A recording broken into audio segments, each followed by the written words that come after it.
ബഹുമാനപ്പെട്ട അധ്യക്ഷ, പ്രിയ സുഹൃത്ത് ഡോക്ടർ ലൈന, ഡോക്ടർ ലേന, ചരിത്ര വിഭാഗം HOD ഡോക്ടർ സുസ്മിത, പ്രിയ സുഹൃത്ത് ലിനി, പ്രിയമുള്ള കുട്ടികളെ, ശ്രീകുമാരി ടീച്ചറെ പോലെ തൻ്റെ കൃത്യമായ ഇടപെടലുകളും നിലപാടും കൊണ്ട് കൃത്യമായ ഒരു ഇടം രേഖപ്പെടുത്തിയ ഒരു സ്ത്രീയുടെ അവരെ ആദരിച്ചുകൊണ്ട് നടത്തുന്ന ഒരു സെമിനാറിൽ അതേപോലെ ശക്തയായ ഒരു സ്ത്രീയുടെ ആത്മകഥയെക്കുറിച്ച് സംസാരിക്കാനാണ് ഞാൻ ആഗ്രഹിക്കുന്നത്. നിങ്ങളെല്ലാവരും CK ജാനു എന്ന ആദിവാസി നേതാവിനെക്കുറിച്ച് കേട്ടിട്ടുണ്ടാവും. ഈ അടുത്ത കാലത്തായി 2023 ഒക്ടോബറിലാണ് അവരുടെ അടിമ മക്ക, ആ പേര് തന്നെ നിങ്ങൾ നോക്കിയാൽ മതി, അടിമകളുടെ സ്ഥലം അടിമ മക്ക എന്ന പേരിലുള്ള ആത്മകഥ പുറത്തിറങ്ങിയത്. അപ്പം അതിലെങ്ങനെയാണ് ഒരു ആദിവാസി വനിതയുടെ ജീവിതം രേഖപ്പെടുത്തിയിരിക്കുന്നത്, അവരെങ്ങനെയാണ് കേരളത്തിൻ്റെ ചരിത്രത്തിൽ രേഖപ്പെടുത്തപ്പെടാൻ പോകുന്നത് എന്ന് സംസാരിക്കാനാണ് ഞാൻ ആഗ്രഹിക്കുന്നത്. നമ്മൾ ഈ ആത്മകഥ എന്നൊക്കെ പറയുമ്പോഴും നമ്മളെപ്പോഴും പുരുഷൻ്റെ ആത്മകഥകളാണ് എപ്പോഴും നമ്മുടെ ചരിത്രത്തിലുള്ളത്. ഞാനൊക്കെ എത്രയോ പ്രാവശ്യം വായിച്ചിട്ടുള്ള ഒരു ആത്മകഥ ചെറുകാടിൻ്റെ ജീവിതപാതയായിരുന്നു. എനിക്ക് തോന്നുന്നു എന്നെയൊക്കെ ഒരുപാട് സ്വാധീനിച്ച ആത്മകഥയാണ് കേന്ദ്ര സാഹിത്യ അക്കാദമി അവാർഡൊക്കെ കിട്ടിയ ചെറുകാടിൻ്റെ ജീവിതപാത എന്നത്.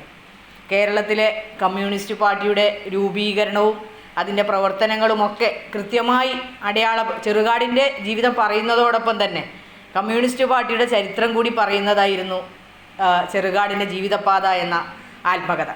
അതുപോലെ നമ്മുടെ കോഴിക്കോട്ടെ തിക്കോടിയൻ്റെ അരങ്ങു കാണാത്ത നാട് നിങ്ങളെല്ലാവരും വായിച്ചിട്ടുണ്ടാവും അല്ലേ? കേരളത്തിൻ്റെ ഒരു ചരിത്രം തന്നെ, പ്രത്യേകിച്ച് മലബാറിൻ്റെ ചരിത്രം പറയുന്ന ആത്മകഥയാണ് തിക്കോടിയൻ്റെ ആത്മകഥ. അപ്പോൾ അവരൊക്കെ ആ കാലഘട്ടത്തിലെ സാമൂഹ്യ രാഷ്ട്രീയ ചരിത്രം പറയുന്നുണ്ട്.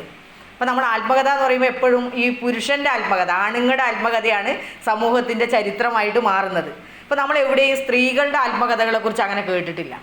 സ്ത്രീകളുടെ ആത്മകഥകൾ എഴുതിയിട്ടുണ്ട് കേട്ടോ. 1914 സ്വദേശാഭിമാനി രാമകൃഷ്ണ പിള്ളയുടെ അദ്ദേഹത്തിൻ്റെ ജീവിത പങ്കാളി ബി കല്യാണിക്കുട്ടി അമ്മ, അവരുടെ ആത്മകഥയുണ്ട്. ഈ ആത്മകഥ അവർ പറയുന്നത് ഈ രാമകൃഷ്ണ പിള്ള നിങ്ങൾക്ക് അറിയാലോ അല്ലേ? ഈ സ്വദേശാഭിമാനി രാമകൃഷ്ണ പിള്ളയുടെ കല്യാണം കഴിച്ചതും അദ്ദേഹത്തിൻ്റെ മരണം വരെയുള്ള കാര്യങ്ങളാണ് ഇവരുടെ ആത്മകഥയിൽ പറയുന്നത്. അങ്ങനെയാണ്, അതായത് ഒരു സ്ത്രീ എങ്ങനെയാണ് ആത്മകഥ എഴുതുന്നത് വെച്ചാൽ അവരുടെ കുടുംബത്തിനകത്താണ്. നമ്മൾ പറഞ്ഞാൽ കുറച്ചും കൂടെ നല്ല ഭാഷയിൽ പറയുകയാണെങ്കിൽ ഈ പാട്രിയാർക്കിക്കകത്തുള്ള ഒരു കാര്യങ്ങളാണ് സ്ത്രീകൾ എപ്പോഴും സംസാരിക്കുന്നത്. കാരണം സ്ത്രീകൾക്ക് പുറത്തൊരു ഇടമില്ല, പുറത്ത് ലോകമില്ല. അതുകൊണ്ട് അവരുടെ ഇടം വീടിൻ്റെ അകമാണ്. അതുകൊണ്ട് ആ വീടിൻ്റെ അകത്തുള്ള കഥയാണ് ഇവരെപ്പോഴും, അല്ലെങ്കിൽ കാര്യങ്ങളാണ് അവർ സംസാരിക്കുന്നത്. പിന്നീട് ഇപ്പോൾ കുറച്ച് ഇങ്ങോട്ട് വന്ന് നോക്കുമ്പോൾ ലീലാ ദാമോദര മേനോൻ്റെ നിങ്ങൾ കേട്ടിട്ടുണ്ടാവും അല്ലേ? അവരുടെ ഒരു ആത്മകഥയുണ്ട്, ചേട്ടൻ്റെ നിഴലിൽ. ആ പേര് കേൾക്കുമ്പോൾ തന്നെ നമുക്കറിയാം എന്താണത് എന്നുള്ളത്. ആ ചേട്ടൻ്റെ നിഴലിൽ, അതാണ് ആത്മകഥ, അവരുടെ ആത്മകഥ.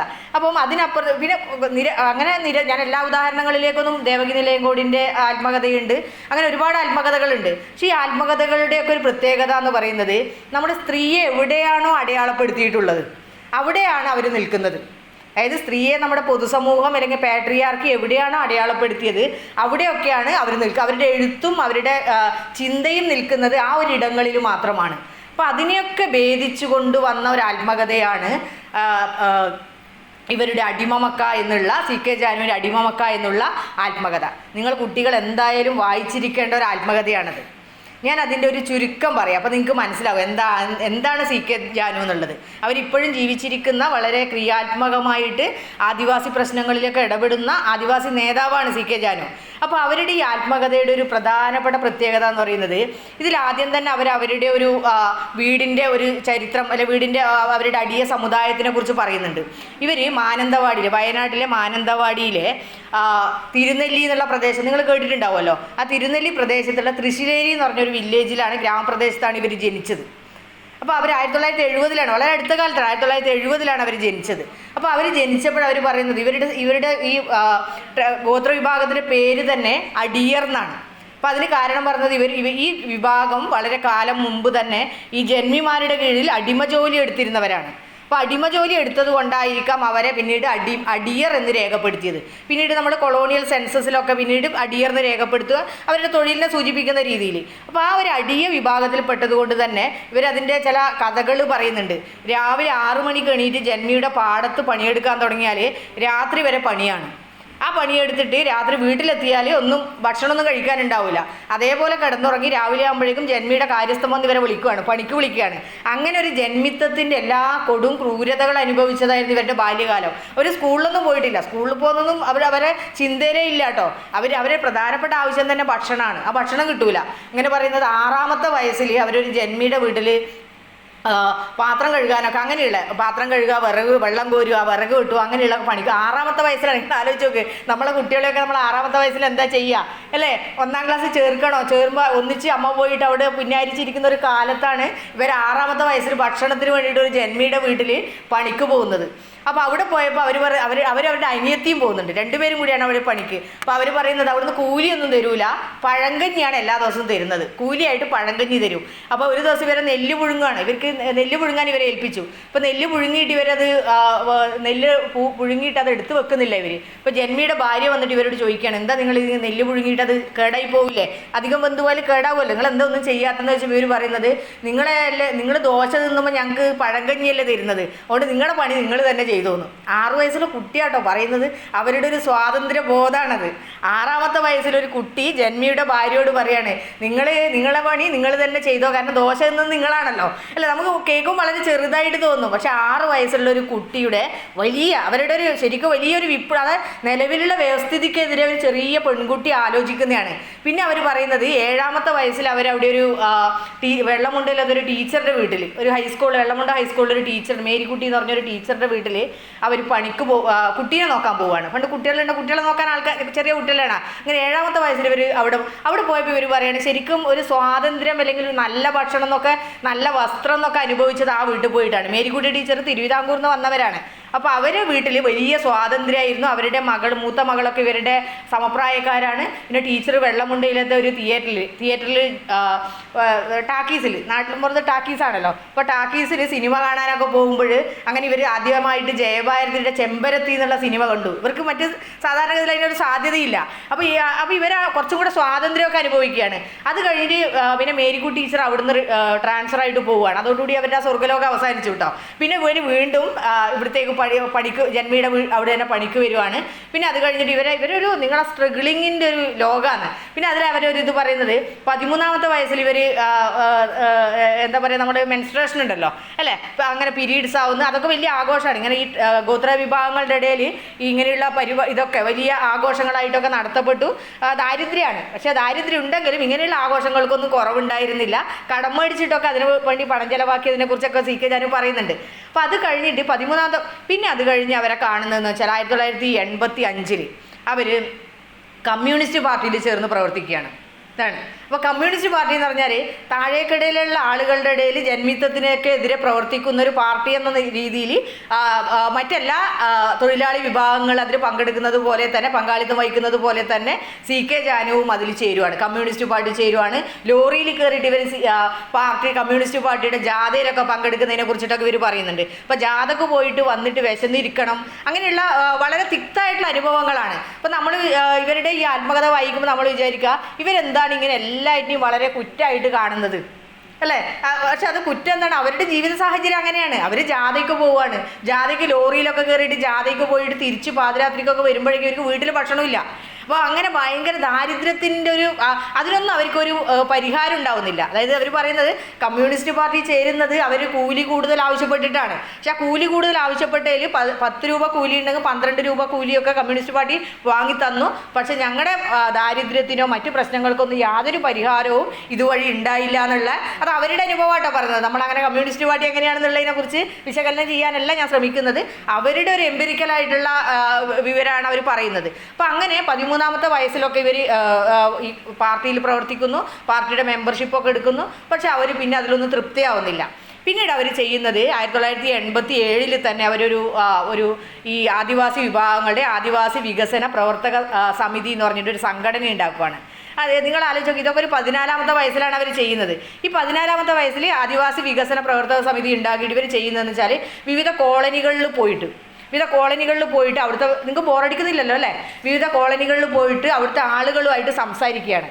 അതായത് പണിയ വിഭാഗത്തിൽ, അതായത് നമ്മൾ ഈ ഗോത്ര വിഭാഗം എന്ന് പറഞ്ഞാൽ ഏതെങ്കിലും ഒരു വിഭാഗമല്ല, നിരവധി കുറിച്യരുണ്ട്, കുറുമ്പരുണ്ട്, അടിയറുണ്ട്, പണിയരുണ്ട്, അങ്ങനെ നിരവധി വിഭാഗങ്ങളുണ്ട്. അപ്പോൾ ഇവരുടെയൊക്കെ കോളനികളിൽ പോയിട്ട് അവരുടെ പ്രശ്നങ്ങളെ ആയിട്ട് സംസാരിക്കുക. അങ്ങനെ ഇവർ യോഗങ്ങളൊക്കെ വിളിച്ചു കൂട്ടുന്നു. ആ യോഗത്തിലൊക്കെ ഇവരിങ്ങനെയുള്ള ഈ ആദിവാസികൾ നേരിടുന്ന പ്രശ്നങ്ങളെക്കുറിച്ച് സംസാരിക്കുന്നത്. അങ്ങനെ ആ സംസാരത്തിലൂടെ ഇവരെന്ത് ചെയ്യുക, ഒരു കുടിൽകെട്ടി സമരം നടത്താനുള്ള ഒരു തീരുമാനത്തിലേക്ക് വരും. വലിയ ചരിത്ര പ്രാധാന്യമുള്ളതാട്ടോ കുടിൽകെട്ടി സമരം എന്ന് പറഞ്ഞാൽ. ഇവിടെ ഭൂമിയുണ്ട്, അതായത് ആരും ഉപയോഗിക്കാതെ ഗവൺമെന്റിന്റെ കീഴിലുള്ള ഭൂമികളുണ്ട്. അങ്ങനെയുള്ള ഭൂമികൾ പിടിച്ചെടുത്തിട്ട് അവിടെ ആദിവാസികൾ കെട്ടുക. ആ സ്ഥലത്ത് അവരുടെ ഒരു സ്വന്തമാക്കാനുള്ളൊരു ശ്രമമാണ്. അങ്ങനെ കുടിൽകെട്ടി സമരത്തിന് ഇവർ ആഹ്വാനം ചെയ്യുകയാണ്. അങ്ങനെ ആദ്യമായിട്ട് ഇവർ 1987 ആയപ്പോഴേക്കും ഇവർ കമ്മ്യൂണിസ്റ്റ് പാർട്ടിയിൽ നിന്ന് വിട്ടുവരുന്നു. പിന്നെ 89 ഇവർ ഈ വെള്ളമുണ്ട എന്നുള്ള സ്ഥലത്ത് ഒരു പണിയ കോളനിയിൽ അവിടുത്തെ ഒരു അവസ്ഥ ഇവർ പറയുന്നുണ്ട്. ഇവരെ ഒരു പണിയ കോളനി സന്ദർശിക്കുകയാണ് വെള്ളമുണ്ടയിൽ, വയനാട്ടിലാണ്. അപ്പോൾ ഈ വെള്ളമുണ്ടയിൽ പണിയ കോളനിയിൽ പോയപ്പോൾ അവിടെ ആകെ മൂന്ന് കുടിലുകളാണുള്ളത്. ഈ പണിയ കോളനി 3 കുടിലുകൾ, അത്ര സ്ഥലമുള്ളൂ. ഈ 3 കുടിലുകളിലായിട്ട് 16 കുടുംബങ്ങൾ താമസിക്കുന്നു. നിങ്ങൾ 16 പേര് താമസിക്കുന്നു എന്നല്ല ഞാൻ പറഞ്ഞത്, 3 കുടിലുകളിലായിട്ട് 16 കുടുംബങ്ങൾ താമസിക്കുന്നു. അപ്പോൾ CK ജാനും അവരുടെ ഒരു സംഘവും അവിടെ ഒരു ദിവസം പോകുന്നത് ഒരു കർക്കിടക മാസത്തിലാണ്, മഴയുള്ള കാലത്താണ് ഇവർ പോകുന്നത്. അപ്പോൾ അവർ പോയിട്ട് അവരെന്ത് ചെയ്യുന്നത് വെച്ചാൽ അവർ അന്ന് മീറ്റിങ്ങൊക്കെ കൂടി, പുറത്ത് മീറ്റിങ്ങൊക്കെ കൂടിയതിന് ശേഷം രാത്രി ഈ 3 കുടിലുകളിലായിട്ട് പോയ കൂട്ടരും കൂടെ താമസിക്കുകയാണ്. അപ്പോൾ എന്തായിരിക്കും സ്ഥിതി? അപ്പോൾ ഇവർ പറയണേ ഇരിക്കാൻ സ്ഥലമില്ല ഇതിൻ്റെ അകത്ത്. അപ്പോൾ അവരിങ്ങനെ മുട്ടുമടക്കിയിട്ട് ഇങ്ങനെ ഇരിക്കുമല്ലോ, നിവർന്ന് കിടക്കാൻ ഒന്നിനും സ്ഥലമില്ല. അപ്പോൾ ഇവർ മുട്ടുമടക്കിയിട്ട് ഇങ്ങനെ ഇരിക്കുകയാണ്. അപ്പോൾ രാവിലെ എഴുന്നേറ്റപ്പോൾ മുട്ടൊക്കെ നീര് വന്ന് വീർത്തിരുന്നു എന്ന്. അപ്പോൾ ഇവർ പറയണേ ഞങ്ങൾ ഒരു ദിവസം പോയിട്ട് ഞങ്ങൾക്ക് ഇങ്ങനെ വേദനയാണെങ്കിൽ സ്ഥിരമായിട്ട് അവിടെ താമസിക്കുന്ന ആ കുടുംബങ്ങളുടെ അവസ്ഥ എന്തായിരിക്കും? അപ്പോൾ അവരതിൻ്റെ ഒരു ഭൂമിയുടെ ഒരു ഘടന പറയുന്നുണ്ട്.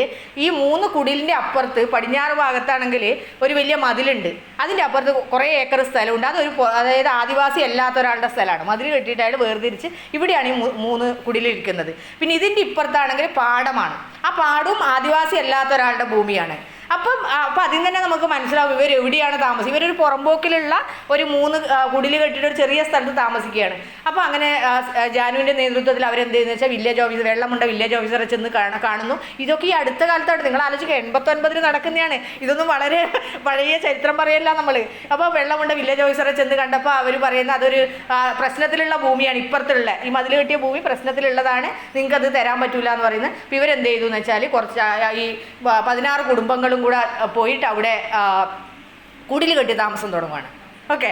അപ്പോൾ പിന്നെ പോലീസ് വന്നു, പ്രശ്നമായി. അങ്ങനെ അത് റവന്യൂ വകുപ്പ് വന്നു. അവസാനം ഇവർക്ക് ഈ 10 സെൻറ്റ് വീതം 10 കുടുംബങ്ങൾക്കായിട്ട് ആ ഭൂമി പതിച്ചു കൊടുക്കണം. ഇതാണ് ഇവരുടെ ആദ്യത്തെ സമരം എന്ന് പറയുന്നത്. വലിയ വിജയിച്ച സമരമാണ്. 1989 ഒരു വളരെ വിദ്യാഭ്യാസമൊന്നും ഇല്ലാത്തൊരു സ്ത്രീ നടത്തിയ സമരമാണ്. നമ്മളിപ്പോൾ CK ജാനുവിനെ അങ്ങനെയൊന്നും അല്ല കേട്ടോ കാണുന്നത്. നിങ്ങൾ ഇത് ശരിക്കും മനസ്സിലാക്കേണ്ടതാണ്. ഒരു സ്ത്രീ എങ്ങനെയാണ് ഒരു സമൂഹത്തിൻ്റെ ഒരു വലിയൊരു ഭൂപ്രശ്നത്തിനാണ് അവരതിനെ ഏറ്റെടുത്തു.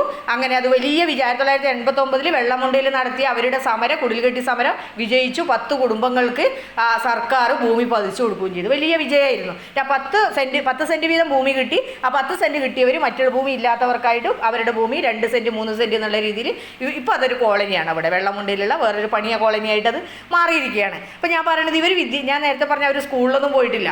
അപ്പോൾ സ്കൂളിൽ സ്കൂളിൽ അങ്ങനത്തെ സംവിധാനം ഇല്ല. അപ്പോൾ ഇവർ പഠിച്ചത് 1985 അവിടെ കാൻഫെഡ് നിങ്ങൾ കണ്ടിട്ടുണ്ടാവും, അനൗപചാരിക സാക്ഷരതയൊക്കെ ഉണ്ടല്ലോ. അപ്പോൾ അതിൻ്റെ ക്ലാസ് തുടങ്ങുവാണ്. ഈ ക്ലാസ് എങ്ങനെയാണെന്ന് വെച്ചാൽ 7 മണി മുതൽ രാത്രി 7 മണി മുതൽ 10 മണി വരെയാണ്. അപ്പോൾ കാൻഫെഡിൻ്റെ ക്ലാസ് തുടങ്ങിയപ്പോൾ ഇവരവിടെ ചേർന്നു, കുറച്ച് പഠിച്ചു. പിന്നെ അത് അത്ര ഫലവത്തായില്ല. അങ്ങനെ കാൻഫെഡിൻ്റെ ക്ലാസ്സൊക്കെ അവിടുന്ന് കഴിഞ്ഞതിന് ശേഷം പിന്നെ ഒരു സോളിഡാരിറ്റി എന്ന് പറഞ്ഞിട്ടൊരു സന്നദ്ധ സംഘടന അവിടെ ക്ലാസ് തുടങ്ങി. അങ്ങനെയാണ് ഇവർ എഴുത്തും വായനയും പഠിക്കുന്നത്.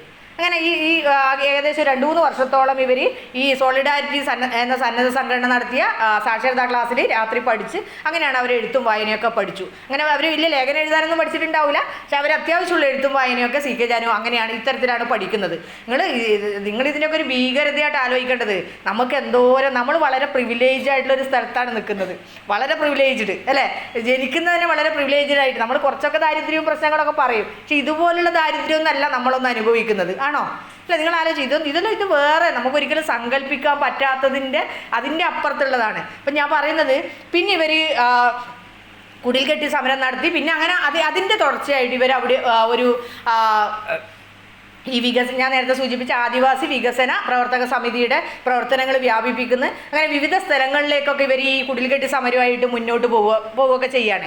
അപ്പം അതിൻ്റെ ഇടയിൽ ഇവർക്ക് ഈ 1993 തായ്ലൻഡിൽ നടന്ന ഈ ആദിവാസി വിഭാഗങ്ങളുടെ ഒരു സമ്മേളനം നടന്നിരുന്നു. ആ സമ്മേളനത്തിൽ തായ്ലൻഡ് നിങ്ങൾ കേട്ടിട്ടുണ്ടാവും. തായ്ലൻഡിൽ നടന്ന ഈ സമ്മേളനത്തിൽ പങ്കെടുക്കാൻ ഇവർക്ക് അവസരം കിട്ടി. അതൊക്കെ വളരെ രസകരമായിട്ട് ഇവർ എഴുതിയിരിക്കുന്നത്.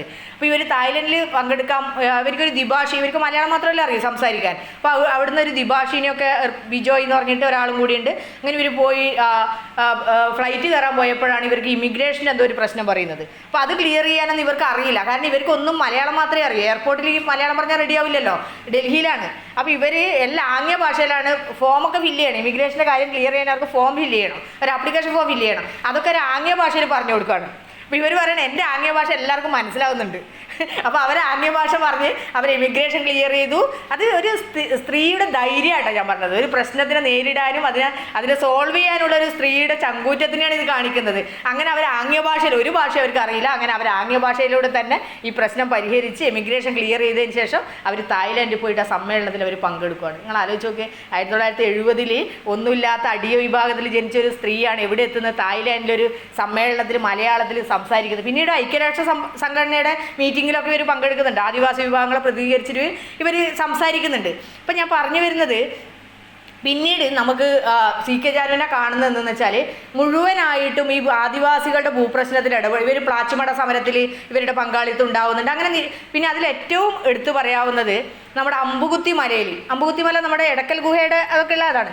അവിടെ 128 ഏക്കർ മിച്ചഭൂമിയുണ്ട്. ഈ 128 ഏക്കർ മിച്ചഭൂമി പിടിച്ചെടുക്കാൻ വേണ്ടിയിട്ട് ഒരു 220 ആദിവാസി കുടുംബങ്ങൾ അവിടെ കുടിൽ കെട്ടി സമരം ആരംഭിച്ചു.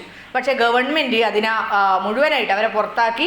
ആ സമരം അമ്പുകുത്തി കുടിൽകെട്ടി സമരം പൂർണ്ണമായിട്ടും 2001 നടന്നതാണ്. പൂർണ്ണമായിട്ടത് പരാജയപ്പെട്ടു. അത് തീരെ വിജയിച്ചില്ല. അതിന് ഇവരൊരു കാരണം പറയുന്നുണ്ട്. എനിക്ക് മത്സരിക്കേണ്ടിയിരുന്നത് അല്ലെങ്കിൽ പോലീസിനോട് മാത്രമോ അല്ലെങ്കിൽ ഭരണകൂടത്തോട് മാത്രമോ അല്ല, മറ്റ് നമ്മളോട് ഉദ്യോഗസ്ഥന്മാരോട് മത്സരിക്കണം, നമ്മുടെ സിവിൽ സൊസൈറ്റിയോട് മത്സരിക്കണം. അതാണ് അതിൻ്റെ ഒരു പ്രത്യേകത എന്ന് പറയുന്നത്. അതായത് ഞാനൊരു ഉദാഹരണം പറയാം. CK ജാനു ഈ ജന്മീഡലിൻ്റെ കീഴിലൊക്കെ പണി ഉപേക്ഷിച്ചിട്ട് അവർ ചെയ്യുന്നതെന്ന് വെച്ചാൽ ഭൂമി പാട്ടത്തിനടുത്ത് ഇഞ്ചി കൃഷി ചെയ്യുകയാണ്. അല്ലേ, നമുക്ക് ആലോചിക്കാൻ പറ്റില്ല കേട്ടോ. ഒരു സ്ത്രീ ഒറ്റയ്ക്ക് ഭൂമി പാട്ടത്തിനെടുത്ത് ഇഞ്ചി, അതൊക്കെ പുരുഷന്മാരുടെ പണിയാണ് നമ്മളെ കണക്കിന്. അല്ല, അങ്ങനെയല്ല പറയാം. അപ്പം ഇവർ ഇഞ്ചി കൃഷി ചെയ്ത് അങ്ങനെ പൈസ ഉണ്ടാക്കി അങ്ങനെയാണ് അവർ ജീവിച്ചു വരുന്നത്. പിന്നെ ഇവരുടെ ഇപ്പോഴുള്ള പ്രവർത്തനങ്ങളൊക്കെ ഭാഗമായിട്ട് അവരൊരു വീട് കെട്ടുവാണ്. 7 വർഷം കൊണ്ടാണ് അവർ വീട് വെച്ചത്. നിങ്ങൾ പത്രത്തിലൊക്കെ വായിച്ചിട്ടുണ്ട് CK ജാനു വീട് വെച്ചത്. ഇപ്പോൾ ഞാൻ വീട് വെച്ചിട്ടുണ്ട്. എൻ്റെ വീട് വെച്ചത് നിങ്ങളൊന്നും അറിഞ്ഞിട്ടുണ്ടാവില്ല. ഞാൻ ലൈല മിസ്സിനെ എൻ്റെ സ്നേഹം കൊണ്ട് വിളിച്ച് കാണിക്കുക എന്നല്ലാണ്ട് എൻ്റെ വീട് വെച്ചത് ഇവിടുത്തെ പൊതുസമൂഹത്തിനൊരു പ്രശ്നമല്ല, ആണോ? അല്ല, ഒരു പ്രശ്നമല്ല. പക്ഷെ CK ജാനു വീട് വെച്ചപ്പോൾ വലിയ പ്രചരണം വന്നു. ഇവർ ഇവിടുന്നൊക്കെയോ CAയുടെ അടുക്കുന്നൊക്കെ പണം വാങ്ങിയിട്ടുണ്ട്, അല്ലേ? പുറത്തുനിന്ന് NGOയുടെ അടുത്തുനിന്ന് പണം വാങ്ങി വിദേശ ശക്തികളുമായിട്ട് കൂട്ടുചേർന്നു. ഇന്ത്യയുടെ ദേശരാഷ്ട്രത്തിനെതിരെ പ്രവർത്തിക്കുന്നു. എന്തൊക്കെയാണ് 60 ലക്ഷം ചിലവാക്കിയിട്ടാണ് അവർ വീട് കെട്ടിയത്. അങ്ങനെ ഇൻ്റലിജൻസുകാർ വന്നു, സ്പെഷ്യൽ എന്താന്ന് പറയേണ്ടത്, അങ്ങനെ എല്ലാ കൂട്ടരും വന്നു, അന്വേഷണം വന്നു നോക്കിയവരൊക്കെ അതേപടി തിരിച്ചുപോയി. 7 വർഷം കൊണ്ട് അവരൊരു ചെറിയ വീടാണ് ഉണ്ടാക്കിയത്. എന്തുകൊണ്ടാണ് CK ജാനു വീട് വെക്കുമ്പോൾ മാത്രം പ്രശ്നം വരുന്നു? അല്ലെങ്കിൽ ഒരു ആദിവാസി സ്ത്രീ വീട് വെക്കുമ്പോൾ എന്തുകൊണ്ടാണ് പ്രശ്നം വരുന്നത്? അല്ലേ? അതിനിടയിലുണ്ടായ വേറൊരു കാര്യം, ഈ അടുത്ത കാലത്ത് CK ജാനു ഒരു കാറ് വാങ്ങി. വലിയ അത്ഭുതമായിരുന്നു. ഇപ്പോൾ നിങ്ങൾ നാട്ടിലൊക്കെ നോക്കിയാൽ നമ്മുടെ ഏതെങ്കിലും വീട്ടിൽ കാറില്ലാതെ ഉണ്ടോ? അല്ല, എല്ലാ വീട്ടിലും കാറും 3-4 ബൈക്കുള്ള വീടാണ്. അപ്പോൾ CK ജാനു ഒരു കാറ് മേടിക്കുമ്പോഴേക്കും അവർക്ക് എവിടുന്നാ പണം കിട്ടി? അതാണ് ചിന്ത. അതാണ് ആളുകൾ നമുക്ക് അംഗീകരിക്കാൻ പറ്റില്ല, നമുക്ക് ആലോചിക്കാനേ പറ്റുന്നില്ല കേട്ടോ. എങ്ങനെയാണ് CK ജാനു? അതിനിടെ CK ജാനു വേറൊരു അക്രമം കൂടെ ചെയ്തു കേട്ടോ, നമുക്ക് പിടിക്കാത്തൊന്ന്. അവർ കല്യാണമൊന്നും കഴിച്ചിട്ടില്ല. അപ്പോൾ അവരൊരു പെൺകുട്ടീനെ ദത്തെടുത്തു ഛത്തീസ്ഗഡിൽ പോയിട്ട്. നല്ല ചെറിയൊരു 3 വയസ്സുള്ളൊരു കുട്ടീനെ ദത്തെടുത്ത്. അപ്പോഴും വലിയ വിമർശനങ്ങളുണ്ടായി. ഇതെന്ത്, നിങ്ങൾക്ക് പിന്നെ അറിയാലോ ഒരു സ്ത്രീ ദത്തെടുത്താൽ എന്താ സംഭവിക്കുക എന്നുള്ളത്. പിന്നെ അപവാദ പ്രചരണങ്ങളായി, അല്ലേ? അങ്ങനെ എപ്പോഴും അവരെ ഒരു മുൾമുനയിൽ നിർത്തുന്ന ഒരു സിവിൽ സൊസൈറ്റിയാണ് ഇപ്പോഴും ഇവിടെ ഉള്ളത്. അതുകൊണ്ടാണ് CK ജാനുവിൻ്റെ ആത്മകഥ, ഞാനത് നേരത്തെ ലൈന ടീച്ചറോട് പറയായിരുന്നു, CK ജാനുവിൻ്റെ ആത്മകഥ നമ്മളെല്ലാവരും വായിക്കേണ്ടതാണ്. പക്ഷേ ഇന്നത്തെ കേരളീയ സമൂഹത്തിൽ ഇത് അത്രയൊന്നും ചർച്ചയാവാൻ സാധ്യതയില്ല. കാരണം സി കെ ജാനു ആത്മകഥ എഴുതേണ്ട ആളല്ല എന്നാണ് നമ്മുടെ കണക്കന്നെ. സി കെ ജാനു എന്തിനാണ് ആത്മകഥ എഴുതുന്നത്? സി കെ ജാനുവിന് വേണ്ടി ആത്മകഥ എഴുതാൻ നമ്മളുണ്ടല്ലോ ഇവിടെ, അല്ലേ? അങ്ങനെയല്ല നമ്മൾ വിചാരിക്കുക. നമ്മളാണ് നമ്മുടെ കേരള ചരിത്രമൊക്കെ നമ്മളാണ് എഴുതേണ്ടത്, അല്ലാണ്ട് അതിൽ സി കെ ജാനുവിനൊന്നും റോളില്ല. അപ്പം നമ്മൾ പറയും ആദിവാസികൾ വളരെ മർദ്ദിതരാണ്, ചൂഷിതരാണ് എന്നൊക്കെ നമ്മൾ പറയും. പക്ഷെ അവർ പറയാൻ പാടില്ല. അവർ പറയുമ്പോൾ അത് വേറൊരു തരത്തിലാവും. അതാണ് സി കെ ജാനു അവരുടെ ജീവിതത്തിലുടനീളം നേരിട്ടുകൊണ്ടിരുന്നത്. അപ്പം ഞാൻ അതിലൊന്നും കൂടെ പറയാം. അവർ ഈ കുടിൽകെട്ടി സമരം, എനിക്ക് തോന്നുന്നു കേരള ചരിത്രത്തിലെ ഏറ്റവും വലിയ സമരങ്ങളിൽ ഒന്ന് തന്നെയാണ്. പക്ഷെ അത്ര ആ രീതിയിൽ അതിനെ വായിക്കപ്പെട്ടിട്ടില്ല. നമ്മളത് ശരിക്കും ആ രീതിയിലായിരുന്നു കുടിൽകെട്ടി സമരം എന്ന് പറയുന്നത്. ഞാനതിൻ്റെ ഒരു ബാക്ക്ഗ്രൗണ്ടും കൂടെ പറയാം. സി കെ ജാനുവിൻ്റെ ഈ ആത്മകഥയിലെ ഒരു അധ്യായം എന്ന് പറയുന്നത് വിപ്ലവത്തിന് വേണ്ടിയിട്ട് നടപ്പിലാക്കി നമ്മുടെ ആദിവാസി ജനതയെ, അല്ലെങ്കിൽ വിപ്ലവ നിയമം ആദിവാസി ജനതയെ ജാതി കോളനിയാക്കി മാറ്റി എന്നുള്ളൊരു വിമർശനമാണ് ഇവരൊരു ചാപ്റ്ററിൽ പറയുന്നത്. അതായത് വിപ്ലവ നിയമം ആദിവാസി ജനതയെ ജാതി കോളനിയാക്കി മാറ്റി. ഇതെന്ന് വെച്ചാൽ ഇവർ പറഞ്ഞത് 1957 കമ്മ്യൂണിസ്റ്റ് ഗവൺമെൻറ് EMS ഗവൺമെൻറ് അധികാരത്തിൽ വന്നു. പിന്നെ ഭൂപരിഷ്കരണ നിയമം കൊണ്ടുവന്നു. അപ്പോൾ 1963 നിയമം വരുന്നത്. പിന്നെ അത് നടപ്പിലാക്കുന്ന 1969 സി അച്യുതമേനോൻ കമ്മ്യൂണിസ്റ്റ് മന്ത്രിസഭയാണ് നടപ്പിലാക്കുന്നത്. അപ്പം അതിലേറ്റവും പ്രധാനപ്പെട്ട ക്ലോസ് എന്ന് പറഞ്ഞാൽ മിച്ച ഭൂമി പിടിച്ചെടുക്കുക ഒന്നതാണ്. പിന്നെ ഒരു വ്യക്തിക്ക് കൈവശം വെക്കാവുന്ന ഭൂമിയുടെ അളവ് 15 ഏക്കറായിട്ട് നിജപ്പെടുത്തി. ഒരു വ്യക്തിക്ക് കൈവശം വെക്കാവുന്ന ഭൂമിയുടെ അളവ് 15 ഏക്കറായിട്ട് നിജപ്പെടുത്തി. കൂടാതെ എന്ന് വെച്ചാൽ കുടിയാന്മാർക്ക് അവരുടെ കൈവശമുള്ള ഭൂമി കൊടുത്തു. കൊടുക്കുകയും ഒരു വ്യക്തിക്ക്, അതായത് വലിയ ജന്മിമാരെടുക്കുന്ന ഭൂമി ഗവൺമെൻറ് ഏറ്റെടുക്കുകയും അവരുടെ 15 ഏക്കറിൽ കൂടുതലുള്ളത് ഏറ്റെടുക്കുകയും ചെയ്യും. ഇതാണ് പ്രധാനമായിട്ട് ഭൂപരിഷ്കരണ നിയമം വന്നപ്പോൾ ഉണ്ടായത്. അപ്പോൾ ഇതിലൊരു പ്രധാന പ്രശ്നം എന്ന് പറഞ്ഞാൽ ഒരു റെക്കോർഡ്സ് ആക്ട് എന്ന് പറഞ്ഞിട്ട് 69 വരുന്നുണ്ട്. അതായത് നമുക്ക് രേഖകൾ വേണം ഭൂമിക്ക്. നിങ്ങൾ നോക്കുക, ആദിവാസികൾക്ക് ഭൂമിക്ക് രേഖയില്ല, ഉണ്ടാവുക അല്ലേ? അവർ വനത്തിന് ഉള്ള പരിസരത്ത് വനത്തിനെ ആശ്രയിച്ച് ജീവിക്കുന്നു. അവിടെയുള്ള സ്ഥലങ്ങൾ അതിന് തൊട്ടുള്ള ഭൂമി കൃഷി ചെയ്ത് ജീവിക്കുകയാണ്. അപ്പോൾ അവർക്ക് റെക്കോർഡൊന്നുമില്ല, ഭൂമിക്ക് രജിസ്റ്റർ ഒന്നും ഉണ്ടാവില്ല. അപ്പോൾ സ്വാഭാവികമായിട്ട് എന്ത് ചെയ്യും? അങ്ങനെ ആ ഭൂമിയിൽ നിന്ന് ആദിവാസികൾ സ്വാഭാവികമായിട്ട് പുറത്താക്കപ്പെട്ടു.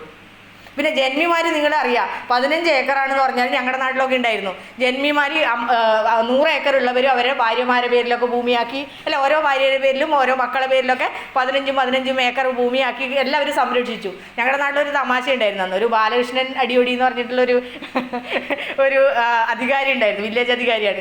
ആൾ ചെയ്തതെന്ന് വെച്ചാൽ അദ്ദേഹത്തിൻ്റെ കാര്യസ്ഥന്മാരുടെ പേരിൽ കുറേ ഭൂമിയാക്കി 15 ഏക്കർ. കാരണം ഭൂമി സർക്കാർ പിടിച്ചെടുക്കുന്നുണ്ട്. അപ്പോൾ കാര്യസ്ഥന്മാരുടെ പേരിലൊക്കെ ഞങ്ങളുടെ വീടിനടുത്തൊക്കെ ഉള്ള ഒരാളുടെയൊക്കെ പേരിൽ ഭൂമിയാക്കി. അവസാനം എല്ലാം കഴിഞ്ഞ് ഭൂപരിഷ്കരണ നിയമമൊക്കെ കഴിഞ്ഞതിന് ശേഷം ഇദ്ദേഹം ഭൂമി തിരിച്ചു വെച്ചു. പക്ഷേ ഇവർ കൊടുക്കുമോ? സാധാരണഗതിയിൽ കുറച്ച് സാമർത്ഥ്യമുള്ള കൂട്ടർ കൊടുക്കൂലല്ലോ, കൊടുക്കേണ്ട ആവശ്യമില്ല കേട്ടോ, വേറെ കാര്യം. അപ്പോൾ അങ്ങനെയൊക്കെ നമ്മുടെ നാട്ടിൽ സംഭവിച്ചിട്ടുണ്ട്. അപ്പോൾ വയനാട്ടിലുണ്ടായെന്ന് വെച്ചാൽ ഇതിനെ ചെറുക്കാനോ അതിനുള്ള ഒന്നും ഉണ്ടാക്കാനുള്ള കഴിവ് ആർക്കില്ല, ആദിവാസി ജനവിഭാഗങ്ങളില്ല. അതുകൊണ്ട് എന്താ ഉണ്ടായെന്ന് വെച്ചാൽ ഈ ഭൂപരിഷ്കരണ നിയമം വന്നതിന് ശേഷം ഇവർ മുഴുവനായിട്ടും ഭൂരഹിതരായിട്ട് മാറുകയാണ് ചെയ്യുന്നത്. അതാണ് സി കെ ജാനു ഉന്നയിക്കുന്ന പ്രധാനപ്പെട്ട പ്രശ്നം. അപ്പോൾ അതാണ് അവർ പറഞ്ഞത്, വിപ്ലവ നിയമം വന്നതോടുകൂടി ആദിവാസി ജനത മുഴുവൻ ജാതി കോളനിയായിട്ട് മാറി. അപ്പോൾ അതിൽ അവർ കുറച്ച് ഫാക്ച്വൽ എറേഴ്സ് ഒക്കെ പറയുന്നുണ്ട്, ഞാൻ അതിലേക്ക് പോകുന്നില്ല. അപ്പം അതിൻ്റെ ഭാഗമായിട്ട് ഗവൺമെൻറ് അന്ന് ചെയ്ത കാര്യം എന്ന് പറഞ്ഞാൽ മിച്ചഭൂമി ഏറ്റെടുത്തിട്ട് കോളനികളെ 1,00,000 വീട് കോളനികൾ അല്ലേ, 1,00,000 വീട് 1 cent 2 cent 3 cent 5 cent 10 cent എന്നീ ക്രമത്തിലുള്ള 1,00,000 വീട് കോളനികളിലെ ലയങ്ങൾ അല്ലെങ്കിൽ ആദിവാസി സെറ്റിൽമെൻറ്റുകൾ സ്ഥാപിച്ചു കേരളത്തിലെ വിവിധ ഭാഗങ്ങളിൽ. അവിടെയാണ് ഈ ആദിവാസി ജനവിഭാഗങ്ങളെയും ദളിതരെയും അവരെ സെറ്റിൽ ചെയ്യാൻ അവർക്ക് കൊടുത്തത്. അപ്പോൾ ഇതെന്തുണ്ടായിരുന്നത്? സി കെ ജാനു പറയുന്ന പ്രധാന പ്രശ്നം എന്ന് പറഞ്ഞാൽ അതുകൊണ്ടാണ് കേരളത്തിൽ ഈ ഒരു തീരദേശത്തെ, അതായത് മുക്കുവ കോളനികൾ, ആദിവാസി കോളനികൾ, ദളിത് കോളനികൾ ഉണ്ടായത്. വേറെ ഏതെങ്കിലും ഒരു ജനവിഭാഗം കോളനികളിൽ താമസിക്കുന്നുണ്ടോ കേരളത്തിൽ? അവർ ചോദിക്കുന്നത് വളരെ അടിസ്ഥാനപരമായ പ്രശ്നമാണ് അല്ലേ. എന്തുകൊണ്ടാണ് ഈ കോളനികളിലേക്ക് ഈ ഒരു ജനത ചുരുക്കപ്പെട്ടതെന്നുള്ളതിൻ്റെ കാരണം സി കെ ജാനു കണ്ടെത്തുന്നത് ഇങ്ങനെയാണ്. അതായത് ആദിവാസി ജനതയ്ക്ക് റെക്കോർഡ്സ് ഒന്നും ഉണ്ടായിരുന്നില്ല. അപ്പോൾ ആ ഭൂമിയും ഗവൺമെൻറ് ഏറ്റെടുത്തു. അപ്പോൾ അവർക്ക് ഭൂമി കൊടുക്കുന്നതിന് പകരമായിട്ട് ഗവൺമെൻറ് 1,00,000 വീട് കോളനികൾ സ്ഥാപിച്ചു, അവരവിടെ കുടിയിരുത്തുകയാണ് ചെയ്തത്. അങ്ങനെ വലിയ തോതിലുള്ള ഭൂരഹിതരാവുകയാണ് ഇവിടെ ഉണ്ടായിരുന്ന ആദിവാസികൾ ചെയ്തത്. അപ്പോൾ കമ്മ്യൂണിസ്റ്റ് പാർട്ടിയുടെ ഇത്തരത്തിലുള്ള കമ്മ്യൂണിസ്റ്റ് പാർട്ടി മാത്രമല്ല, കമ്മ്യൂണിസ്റ്റ് പാർട്ടിയും അതിനെ തുടർന്ന് വന്ന UDF ഗവൺമെൻറ്റുകളുടെയൊക്കെ നയം കാരണം ഇത്തരത്തിൽ ഭൂരഹിതരായിട്ട് ഈ ആദിവാസി ജനത മാറി എന്നുള്ള വലിയൊരു ആരോപണം മാത്രമല്ല, അത് അവരതിൽ ചില ഫാക്ച്വൽ എറേഴ്സ് മാത്രമാണ് ഉള്ളത്. അത്തരത്തിൽ അവർ ഇതിൽ വളരെ കൃത്യമായിട്ട് അത് പറയുന്നുണ്ട്. ഇതൊക്കെ പറയുമ്പോൾ നമുക്ക് മനസ്സിലാവുന്നത് ഞാൻ അതിനോട് ഒന്നിച്ചും കൂടെ പറയുന്നത്, അത് കഴിഞ്ഞ് ഇവർ ചെയ്യുന്ന ഒരു 2001 ഗോത്ര മഹാജനസഭ എന്ന് പറഞ്ഞിട്ടുള്ള ഒരു സംഘടന സ്ഥാപിക്കുന്നുണ്ട്. അതും പ്രധാനമായിട്ട് ആദിവാസികളുടെ ഭൂപ്രശ്നമായിട്ടാണ് മുന്നോട്ട് പോകുന്നത്. അത് കഴിഞ്ഞിട്ടുള്ളത് പിന്നെ ഇവർ 2004 ഇവരൊരു ജനാധിപത്യ മഹാസഭ എന്ന് പറഞ്ഞിട്ടുള്ളൊരു പാർട്ടി, ജനാധിപത്യ മഹാസഭ എന്ന് പറഞ്ഞൊരു രാഷ്ട്രീയ പാർട്ടി രൂപീകരിക്കുന്നുണ്ട്. അപ്പോൾ നമുക്കൊക്കെ തീരെ പിടിക്കൂല കേട്ടോ, ഒരു ആദിവാസി ലേഡി ഒരു രാഷ്ട്രീയ പാർട്ടി രൂപീകരിക്കുക. അവർക്ക് ഗോത്രമഹാജനസഭയൊക്കെ രൂപീകരിക്കുക, പക്ഷേ രാഷ്ട്രീയ പാർട്ടി രൂപീകരിക്കുന്നത് ഇവർ. അപ്പോൾ അവരെന്നിട്ട് എന്ത് ചെയ്തെന്ന് വെച്ചാൽ അവർ ആ രാഷ്ട്രീയ പാർട്ടി രൂപീകരിച്ചിട്ട് പിന്നെ 2016 ഇലക്ഷനിലൊക്കെ അവർ BJP ആയിട്ട് NDA ആയിട്ട് ഒരു സഖ്യം ഉണ്ടാക്കി. പക്ഷെ അവർക്ക് വലിയ വോട്ടൊന്നും കിട്ടിയില്ല. പിന്നെ സഖ്യമൊക്കെ പൊളിഞ്ഞു എന്നുള്ളതൊക്കെ നമ്മുടെ ചരിത്രമാണ്. ഞാൻ അതിലേക്കൊന്നല്ല പോകുന്നത്.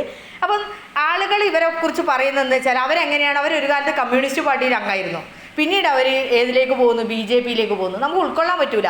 രണ്ടും എതിർദിശയിൽ നിൽക്കുന്ന രണ്ട് രാഷ്ട്രീയ പാർട്ടികളാണ്. അപ്പോൾ ഈ പ്രത്യയശാസ്ത്രങ്ങൾ എങ്ങനെയാണ് അവർ രൂപപ്പെടുത്തിയെന്നുള്ളൊരു ചോദ്യമാണ്. അപ്പോൾ നമുക്ക് അതുകൊണ്ട് തന്നെ അവർക്ക് സ്വീകാര്യത ഇല്ല, അവർക്കൊരു വാലിഡിറ്റി ഇല്ല നമ്മൾ പറയും അല്ലേ. നമ്മുടെ പൊതുസമൂഹത്തിനകത്ത് നിന്നുകൊണ്ട് നമ്മൾ പറയുന്നൊരു പ്രശ്നം അതാണ്. അവർ CK ജാനുവിൻ്റെ ഒരു ഇതില്ല, കാരണം അവരെപ്പോൾ വേണമെങ്കിൽ മാറാം നല്ല രീതിയിലാണ്. പക്ഷെ നമ്മൾ അവരുടെ അടിസ്ഥാന പ്രശ്നം നമ്മുടെ രാഷ്ട്രീയ പാർട്ടികളൊന്നും അല്ല. സത്യത്തിൽ നിങ്ങൾ ആലോചിച്ച് നോക്കിയാൽ മതി. അവരുടെ അടിസ്ഥാന പ്രശ്നം എന്ന് പറഞ്ഞാൽ ആദിവാസികളുടെ പ്രശ്നങ്ങളാണ്, അവരുടെ നിലനിൽപ്പാണ് അവരുടെ പ്രശ്നം, അല്ലെങ്കിൽ അവരുടെ ഭൂമിയാണ് അവരുടെ പ്രശ്നം. അവർ സത്യത്തിൽ CK ജാനു എന്ന് പറയുന്ന ഈ ആദിവാസി നേതാവ് കേരളത്തിൽ ഒരു മുഖ്യധാര രാഷ്ട്രീയ പാർട്ടികളെയും വിശ്വസിക്കുന്നില്ല. അവരുടെ പ്രശ്നത്തിനെ അഡ്രസ്സ് ചെയ്യാൻ വേണ്ടിയിട്ട് കേരളത്തിലെ മറ്റ് രാഷ്ട്രീയ പാർട്ടികളിലേക്ക് നോക്കുകയാണ് അവർ. ആ നോട്ടം പരാജയപ്പെടുമ്പോഴാണ് അവർ തിരിച്ചു പോകുന്നത്. സത്യത്തിൽ നമ്മൾ അങ്ങനെയാണ് വായിക്കേണ്ടത്. അല്ലാതെ CK ജാനു എന്തോ വലിയൊരു ഇത് ചെയ്തു, ഒരു ആദിവാസി വനിത ഇങ്ങനെ ചെയ്യാമോ, കമ്മ്യൂണിസ്റ്റ് പാർട്ടിയിൽ നിന്ന് പുറത്തു പോയിട്ട് BJPയിൽ ചേരുക, പിന്നെ BJPയിൽ നിന്ന് പുറത്തു പോവുക എന്നൊക്കെയുള്ള വലിയ കാര്യം അവർ ചെയ്യാമോ എന്നാണ് നമ്മൾ ചോദിക്കുന്നത്. അവർക്ക് ഇതിൻ്റെ ഒന്നും ഒരു പ്രത്യയശാസ്ത്രത്തെക്കുറിച്ച് അവർ ആലോചിക്കുന്നില്ല. അവർ CPMൻ്റെ പ്രത്യയശാസ്ത്രമോ BJPയുടെ പ്രത്യയശാസ്ത്രമോ ഒന്നും അവരെ ബാധിക്കുന്ന കാര്യമല്ല.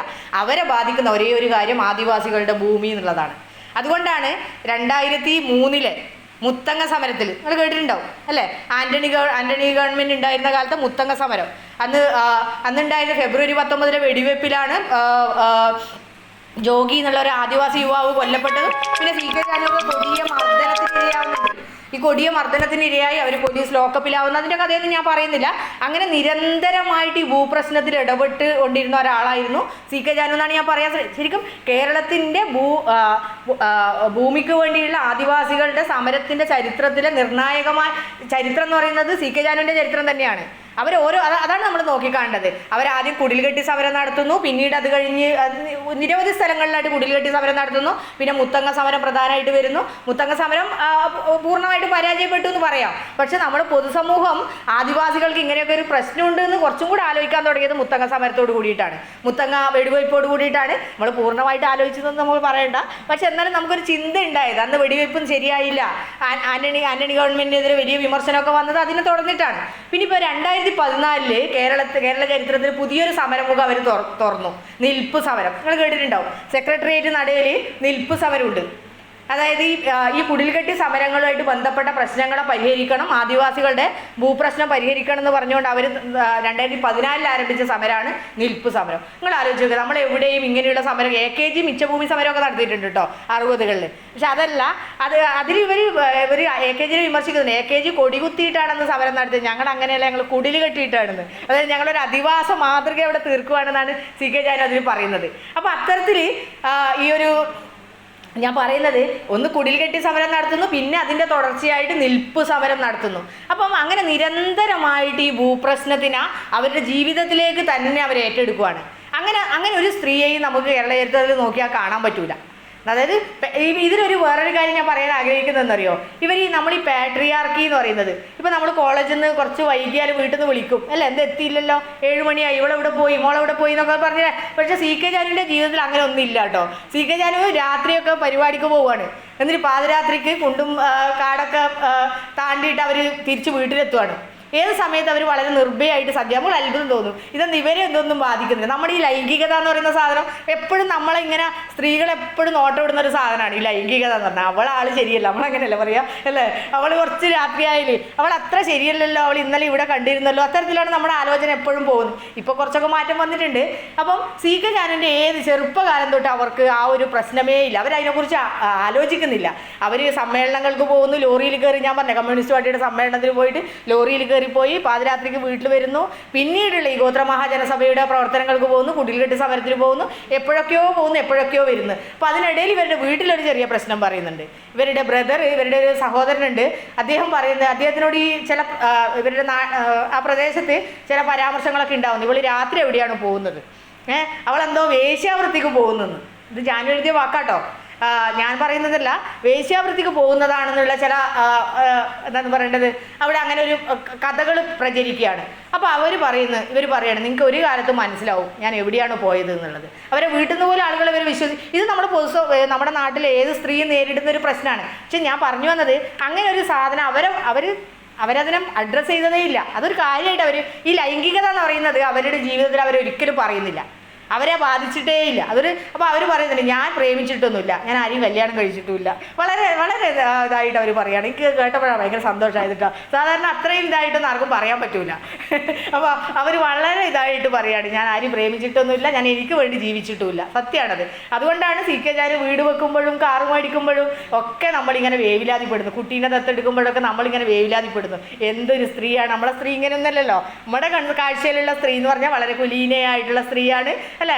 അവൾ എല്ലാറ്റിനും അടിമപ്പെട്ടുകൊണ്ട് അവളുടെ ഇടം ഇവിടെയാണ്, ഇടം അകാണെന്ന് പറഞ്ഞുകൊണ്ടിരിക്കുന്ന സ്ത്രീനെയാണ് നമ്മൾ എവിടെയും കാണുന്നത്. സി കെ ജാനു അങ്ങനേ ആയിരുന്നില്ല. അപ്പം ഞാൻ അവസാനിപ്പിക്കാം.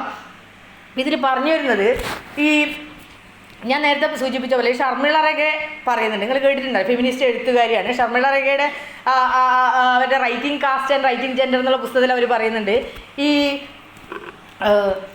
ദളിത് സ്ത്രീകൾ, അത് മറ്റേതൊരു സ്ത്രീകളെക്കാൾ ഏറ്റവും ഒപ്രഷൻ നേരിടുന്ന ദളിത് സ്ത്രീകളാണ്. അപ്പോൾ ഈ ദളിത് സ്ത്രീകൾ 3 മടങ്ങിലുള്ള ഒപ്രഷൻ നിങ്ങൾ പഠിക്കുന്നുണ്ടോ? 3 മടങ്ങിലുള്ള ഒപ്രഷൻ നേരിടുന്നു.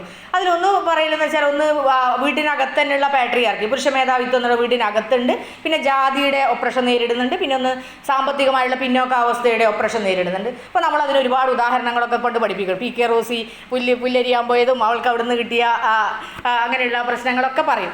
പക്ഷേ അതിനേക്കാളൊക്കെ ഏറെ ഒപ്രഷനാണ് ആദിവാസി സ്ത്രീ നേരിടുന്നത്. ഇവർക്ക് 3 തരത്തിലുള്ള ഒപ്രഷനാണെങ്കിൽ അതിനും ഭീകരമായ ഒപ്രഷനാണ് ശരിക്കും സി കെ ജാനുവിനെ പോലുള്ള ഒരു ആദിവാസി വനിത നേരിടുന്നുണ്ട്.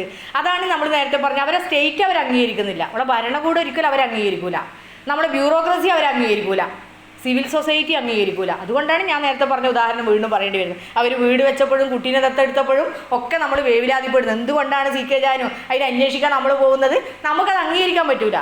അതായത് ഈ ഒരു ഭരണകൂടത്തോടും സിവിൽ സൊസൈറ്റിയോടും ബ്യൂറോക്രസിയോടും ആ നിലവിലുള്ള ഒരു സിസ്റ്റത്തോടും മുഴുവൻ മല്ലടിക്കേണ്ടി വരുന്നു സി കെ ജാനുവിനെ പോലുള്ള ഒരു ആദിവാസി സ്ത്രീക്ക് എന്നുള്ളതാണ് പറയാനുള്ളത്. അപ്പം ഞാൻ അതിലൊരു കാര്യം കൂടെ പറയാം. ഈ പൊക്കിടൻ മാഷ, കല്ലൻ പൊക്കിടനെ നിങ്ങൾ കേട്ടിട്ടുണ്ടാവില്ലേ? അദ്ദേഹത്തിൻ്റെ ആത്മകഥയുണ്ട്, കണ്ടൽക്കാടുകളെ കുറിച്ചുള്ള പ്രധാനമായിട്ടുള്ള. ഈ കണ്ടൽക്കാടുകളെ സംരക്ഷിക്കണം എന്നൊക്കെയുള്ള ബോധ്യം നമ്മുടെ പൊതുസമൂഹത്തിന് വന്നത് കല്ലൻ പൊക്കിടൻ്റെ ആത്മകഥ വന്നതോടുകൂടിയും അദ്ദേഹത്തിൻ്റെ പ്രവർത്തനത്തോടു കൂടിയിട്ടാണ്. പക്ഷെ കല്ലൻ പൊക്കിടൻ്റെ ആത്മകഥയ്ക്കും അല്ലെങ്കിൽ കല്ലൻ പൊക്കിടനും വലിയ സ്വീകാര്യത നമ്മളെ സമൂഹത്തിലുണ്ട്. അദ്ദേഹം ദളിത് വിഭാഗത്തിൽപ്പെട്ട ആളാണ്. ഒരുപാട് കഷ്ടതകളൊക്കെ അനുഭവിച്ച് വലിയ സി കെ ജാനു നേരിട്ട പോലുള്ള ഒരുപാട് പ്രശ്നങ്ങൾ അദ്ദേഹത്തിന് ആദ്യകാലങ്ങളിൽ അദ്ദേഹം നേരിട്ടിട്ടുണ്ട് എന്ന് നമുക്കറിയാം. പക്ഷെ അദ്ദേഹത്തിൻ്റെ ഈ ഒരു കണ്ടൽക്കാടുകളെ സംരക്ഷിക്കണം എന്നുള്ള ഒരു പരിസ്ഥിതിവാദത്തിനൊക്കെ നമ്മുടെ കേരളീയ സമൂഹത്തിൽ വലിയ സ്വീകാര്യത കിട്ടിയിട്ടുണ്ട്. പക്ഷെ സി കെ ജാനു പറയുന്ന ഈ ആദിവാസികളുടെ ഭൂപ്രശ്നം എന്നുള്ളത് നമ്മളത്ര സ്വീകരിക്കുന്നില്ല. നിങ്ങൾ ആലോചിച്ച് നോക്കുക, എന്തുകൊണ്ടായിരിക്കും കല്ലൻ പൊക്കിടൻ എന്നുള്ള ദളിത് ആക്ടിവിസ്റ്റിന് കിട്ടുന്ന സ്വീകാര്യത, ഒരു ദളിത് പുരുഷന് കിട്ടുന്ന സ്വീകാര്യത, അദ്ദേഹത്തിൻ്റെ ഈ എൻവയോൺമെന്റലിസം എന്നുള്ള അതിന് കിട്ടുന്ന സ്വീകാര്യത സി കെ ജാനു ഉയർത്തുന്ന ഭൂപ്രശ്നത്തിന് എന്തുകൊണ്ട് കേരളീയ സമൂഹത്തിൽ കിട്ടുന്നില്ല? ഇതാണ് അതിലെ പ്രധാന പ്രശ്നം എന്ന് പറയുന്നത്. അവരൊരു സ്ത്രീയായ തന്നെയാണ്, അവരൊരു സ്ത്രീയാണ്. പിന്നെ ആദിവാസികളുടെ ഭൂമി എന്നുള്ളത് അതിനെ അഡ്രസ്സ് ചെയ്യാൻ നമ്മുടെ സിവിൽ സൊസൈറ്റി ഇപ്പോഴും അത്ര വളർന്നിട്ടില്ല. നമ്മൾ ഭൂമിയെടുത്ത് അവർക്ക് കൊടുക്കാന്നല്ലാണ്ട് അതിൽ സി കെ ജാനു ഒരു വാചകവും കൂടെ പറയുന്നുണ്ട്, ഞങ്ങൾക്ക് കിണർ കുഴിക്കണം, അല്ലെങ്കിൽ ഞങ്ങൾക്ക് വീട് കെട്ടണം, അല്ലെങ്കിൽ ഞങ്ങൾക്ക് റോഡ് ഉണ്ടാക്കണം, അതൊക്കെ ചെയ്തു തരുന്നത് ആരാണ്? ഈ പൊതുസമൂഹമാണ്. അവരതിലൊരുപാട് പണം അതിന് വേണ്ടിയിട്ട് അത് അഴിമതി നടത്തുന്നു, ദൂർത്തടിക്കുന്നു. അത് ഞങ്ങളെ ഏൽപ്പിക്കുകയാണ് വേണ്ടത്. അപ്പോൾ അങ്ങനെയുള്ള ശരിക്കും നമ്മുടെ ഭരണഘടന പ്രകാരം ആദിവാസികൾക്ക് ഭൂമി അല്ലെങ്കിൽ ആദിവാസി വനാവകാശ നിയമമുണ്ട്, എല്ലാം ഉണ്ട്. അതിനെക്കുറിച്ചൊക്കെ ഇവർ വിശദമായിട്ട് ഇവരുടെ ഇതിൽ പറയുന്നുണ്ട് കേട്ടോ. ഞാൻ അത്ര വിശദമായിട്ടൊന്നും പോകുന്നില്ല. അപ്പോൾ അതിനൊന്നും അഡ്രസ്സ് ചെയ്യാൻ, അഭിസംബോധന ചെയ്യാൻ നമ്മുടെ കേരളീയ സമൂഹം തയ്യാറല്ല. അതുകൊണ്ടാണ് ഇവരുടെ ആത്മകഥ, അടിമമക്ക എന്നുള്ള ആത്മകഥ ഇത്രയും എനിക്ക് തോന്നുന്നത് അത് വേറൊരു തരത്തിൽ അത് വളരെ പ്രചാരം കിട്ടും, അതിലൊരു സംശയമില്ല കേട്ടോ. ഇപ്പം ഇന്നത്തെ കാലത്ത് NGO-കളൊക്കെ വ്യാപകമായ കാലത്ത് അതിന് വലിയ പ്രചാരം കിട്ടും. പക്ഷെ കേരളത്തിൻ്റെ ഒരു പൊതുസമൂഹത്തിൽ CK ജാനുവിൻ്റെ അടിമമക്കയ്ക്ക് വലിയ പ്രചാരം കിട്ടാത്തതിൻ്റെയും അവരെ ഉയർത്തുന്ന ഭൂപ്രശ്നത്തിന് വലിയ പ്രചാരം കിട്ടാത്തതിൻ്റെയും കാരണം ഇത് തന്നെയാണെന്നാണ് ഞാൻ പറയാൻ ആഗ്രഹിക്കുന്നത്. അപ്പോൾ നിങ്ങൾ കുട്ടികൾ ഇങ്ങനെയുള്ള ഇങ്ങനെ ദുരിതം അനുഭവിക്കുന്ന പാർശ്വവൽക്കരിക്കപ്പെട്ട വിഭാഗങ്ങൾ ഇവിടെ ഉണ്ട് എന്ന് നമ്മൾ ക്ലാസ്സിലൊക്കെ നിരന്തരമായിട്ട് പഠിക്കും. നമ്മൾ അവരോട് എന്തിനാ സഹതാപം കാണിക്കുന്നത്, അങ്ങനെയാണ് നമ്മൾ അതിനെ ആലോചിക്കുക. നമ്മൾ അവരോട് സഹതാപം കാണിക്കണം, അവർക്ക് ഭൂമിയില്ല, അതില്ല. പക്ഷെ അവരുടെ ഇടയിൽ നിന്ന് ഒരു നേതാവ് ഉയർന്നു വരുമ്പോൾ ഇങ്ങനെയുള്ള, അതായത് പുരുഷൻ പറയേണ്ട പ്രശ്നങ്ങൾ ഒരു സ്ത്രീ പറയുമ്പോൾ അതിനെ അഭിസംബോധന ചെയ്യാൻ നമ്മുടെ പൊതുസമൂഹത്തിന് പൊതുവെ സാധിക്കുന്നില്ല. അത് സാധിക്കുന്ന തരത്തിലേക്കുള്ള ചിന്ത ഉണ്ടാകാൻ, അതും നമ്മുടെ ശ്രീകുമാരി ടീച്ചറെ പോലെ ഇത്രയും, ഞാൻ നേരത്തെ ടീച്ചറെ കുറിച്ച് 2 വാക്ക് പറഞ്ഞു, ഇത്രയും കൃത്യമായ ഇടപെടലുകൾ നടത്തുന്ന ടീച്ചറുടെ ഇനിയുള്ള സർവീസ് ജീവിതം, ഞാൻ ഉദ്ദേശിക്കുന്നത് ഈ റിട്ടയർമെൻറ്റിന് ശേഷമുള്ള ജീവിതം, ഇങ്ങനെയുള്ള പ്രവർത്തനങ്ങൾക്ക് ഞാൻ വയനാട്ടുകാരിയാണ്, ഞാൻ കണ്ണൂരുകാരിയാണ്, പക്ഷേ വയനാട്ടിൽ കുറച്ച് കാലമായിട്ട് താമസിക്കുന്ന ആളാണ്. അതുകൊണ്ട് അവിടുത്തെ ഈ ആദിവാസി ജനതയുടെ ജീവിതത്തിൻ്റെ ഒരുപാട് ദുരിതങ്ങൾ ശരിക്കും നേരിട്ട് കണ്ട ഒരാൾ കൂടിയാണ്. അപ്പം ശരിക്കും നമ്മൾ അവരുടെ കാര്യങ്ങൾ ഇടപെടുകയല്ല വേണ്ടത്, അവരെ അതിന് സഹായിക്കുക. അവരെ പ്രശ്നങ്ങൾ ഉയർത്തുമ്പോൾ അവരെ അതിനെ സഹായിക്കുന്ന ഒരു മാനസികാവസ്ഥയിലേക്ക് കേരളീയ സമൂഹം ഉയരണം. അതിന് ശ്രീകുമാരി ടീച്ചറുടെയൊക്കെ നേതൃത്വം ഇനി ഉണ്ടാവണം എന്ന് പറഞ്ഞുകൊണ്ട് എന്നെ സംസാരിക്കാൻ ക്ഷണിച്ച എൻ്റെ പ്രിയ സുഹൃത്തുക്കളോട് നന്ദി പറഞ്ഞുകൊണ്ട് നിർത്തുന്നു.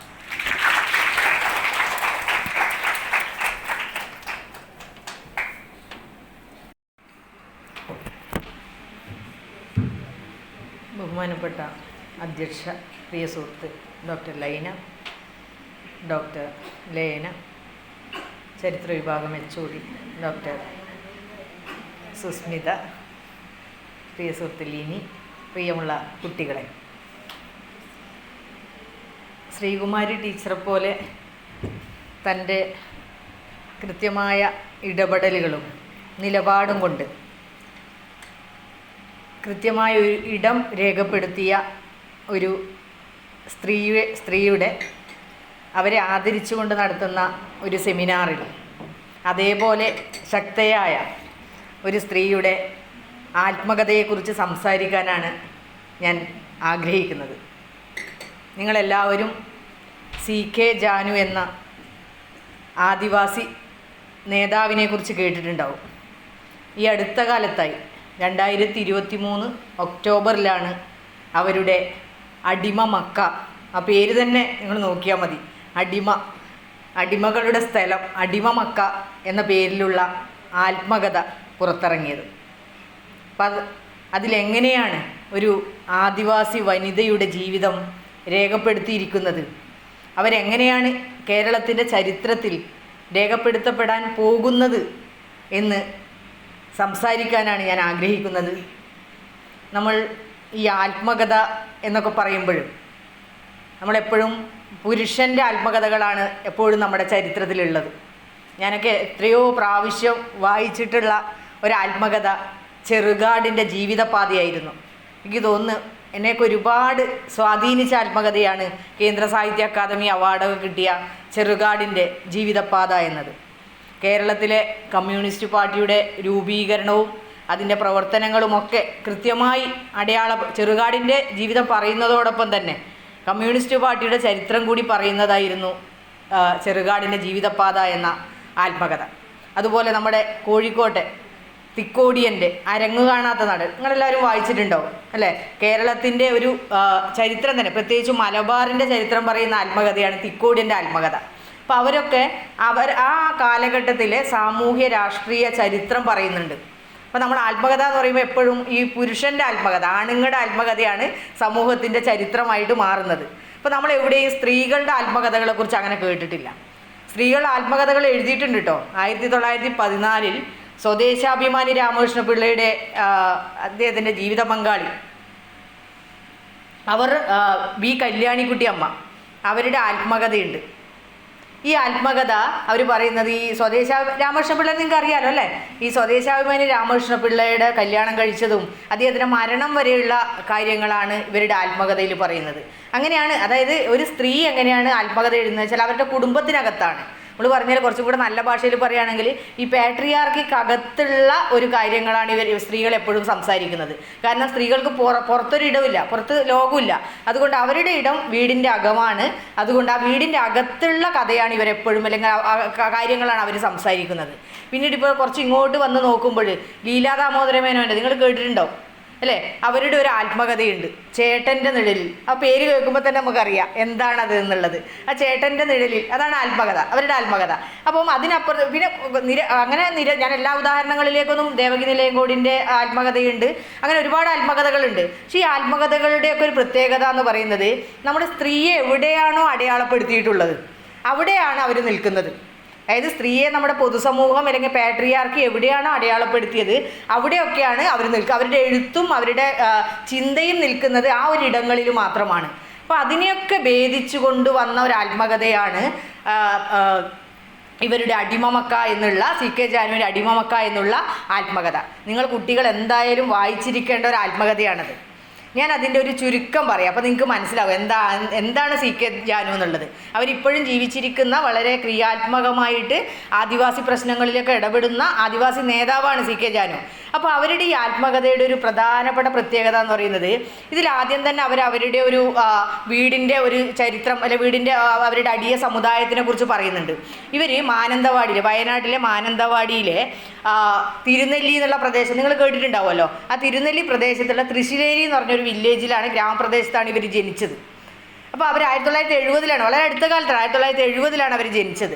അപ്പോൾ അവർ ജനിച്ചപ്പോൾ അവർ പറയുന്നത് ഇവരുടെ ഈ ഗോത്രവിഭാഗത്തിൻ്റെ പേര് തന്നെ അടിയർ എന്നാണ്. അപ്പോൾ അതിന് കാരണം പറഞ്ഞത് ഈ വിഭാഗം വളരെ കാലം മുമ്പ് തന്നെ ഈ ജന്മിമാരുടെ കീഴിൽ അടിമ ജോലി എടുത്തിരുന്നവരാണ്. അപ്പോൾ അടിമ ജോലി എടുത്തത് കൊണ്ടായിരിക്കാം അവരെ പിന്നീട് അടിയർ എന്ന് രേഖപ്പെടുത്തിയത്. പിന്നീട് നമ്മുടെ കൊളോണിയൽ സെൻസസിലൊക്കെ പിന്നീട് അടിയർ എന്ന് രേഖപ്പെടുത്തുക അവരുടെ തൊഴിലിനെ സൂചിപ്പിക്കുന്ന രീതിയിൽ. അപ്പോൾ ആ ഒരു അടിയ വിഭാഗത്തിൽപ്പെട്ടത് കൊണ്ട് തന്നെ ഇവരതിൻ്റെ ചില കഥകൾ പറയുന്നുണ്ട്. രാവിലെ 6 മണിക്ക് എണീറ്റ് ജന്മിയുടെ പാടത്ത് പണിയെടുക്കാൻ തുടങ്ങിയാൽ രാത്രി വരെ പണിയാണ്. ആ പണിയെടുത്തിട്ട് രാത്രി വീട്ടിലെത്തിയാൽ ഭക്ഷണമൊന്നും കഴിക്കാനുണ്ടാവില്ല. അതേപോലെ കിടന്നുറങ്ങി രാവിലെ ആകുമ്പോഴേക്കും ജന്മിയുടെ കാര്യസ്ഥം വന്ന് ഇവരെ പണിക്ക് വിളിക്കുകയാണ്. അങ്ങനെ ഒരു ജന്മിത്വത്തിൻ്റെ എല്ലാ കൊടും ക്രൂരതകൾ അനുഭവിച്ചതായിരുന്നു ഇവരുടെ ബാല്യകാലം. അവർ സ്കൂളിലൊന്നും പോയിട്ടില്ല, സ്കൂളിൽ പോകുന്നൊന്നും അവരെ ചിന്തയിലേ ഇല്ല കേട്ടോ. അവരെ പ്രധാനപ്പെട്ട ആവശ്യം തന്നെ ഭക്ഷണമാണ്. ആ ഭക്ഷണം കിട്ടൂല. അങ്ങനെ പറയുന്നത് 6ാമത്തെ വയസ്സിൽ അവരൊരു ജന്മിയുടെ വീട്ടിൽ പാത്രം കഴുകാനൊക്കെ, അങ്ങനെയുള്ള പാത്രം കഴുകുക, വെള്ളം കോരുക, വിറക് കിട്ടുക, അങ്ങനെയുള്ള പണിക്ക് 6ാമത്തെ വയസ്സിലാണ്. നിങ്ങൾ ആലോചിച്ച് നോക്ക്, നമ്മളെ കുട്ടികളെയൊക്കെ നമ്മൾ 6ാമത്തെ വയസ്സിൽ എന്താ ചെയ്യുക അല്ലേ? 1-ാം ക്ലാസ്സിൽ ചേർക്കുമ്പോൾ ഒന്നിച്ച് അമ്മ പോയിട്ട് അവിടെ പുന്നാരിച്ചിരിക്കുന്ന ഒരു കാലത്താണ് ഇവർ 6ാമത്തെ വയസ്സിൽ ഭക്ഷണത്തിന് വേണ്ടിയിട്ട് ഒരു ജന്മിയുടെ വീട്ടിൽ പണിക്ക് പോകുന്നത്. അപ്പോൾ അവിടെ പോയപ്പോൾ അവരുടെ അനിയത്തിയും പോകുന്നുണ്ട്, 2 പേരും കൂടിയാണ് അവിടെ പണിക്ക്. അപ്പോൾ അവർ പറയുന്നത് അവിടുന്ന് കൂലിയൊന്നും തരൂല, പഴങ്കഞ്ഞിയാണ് എല്ലാ ദിവസവും തരുന്നത്, കൂലിയായിട്ട് പഴങ്കഞ്ഞി തരും.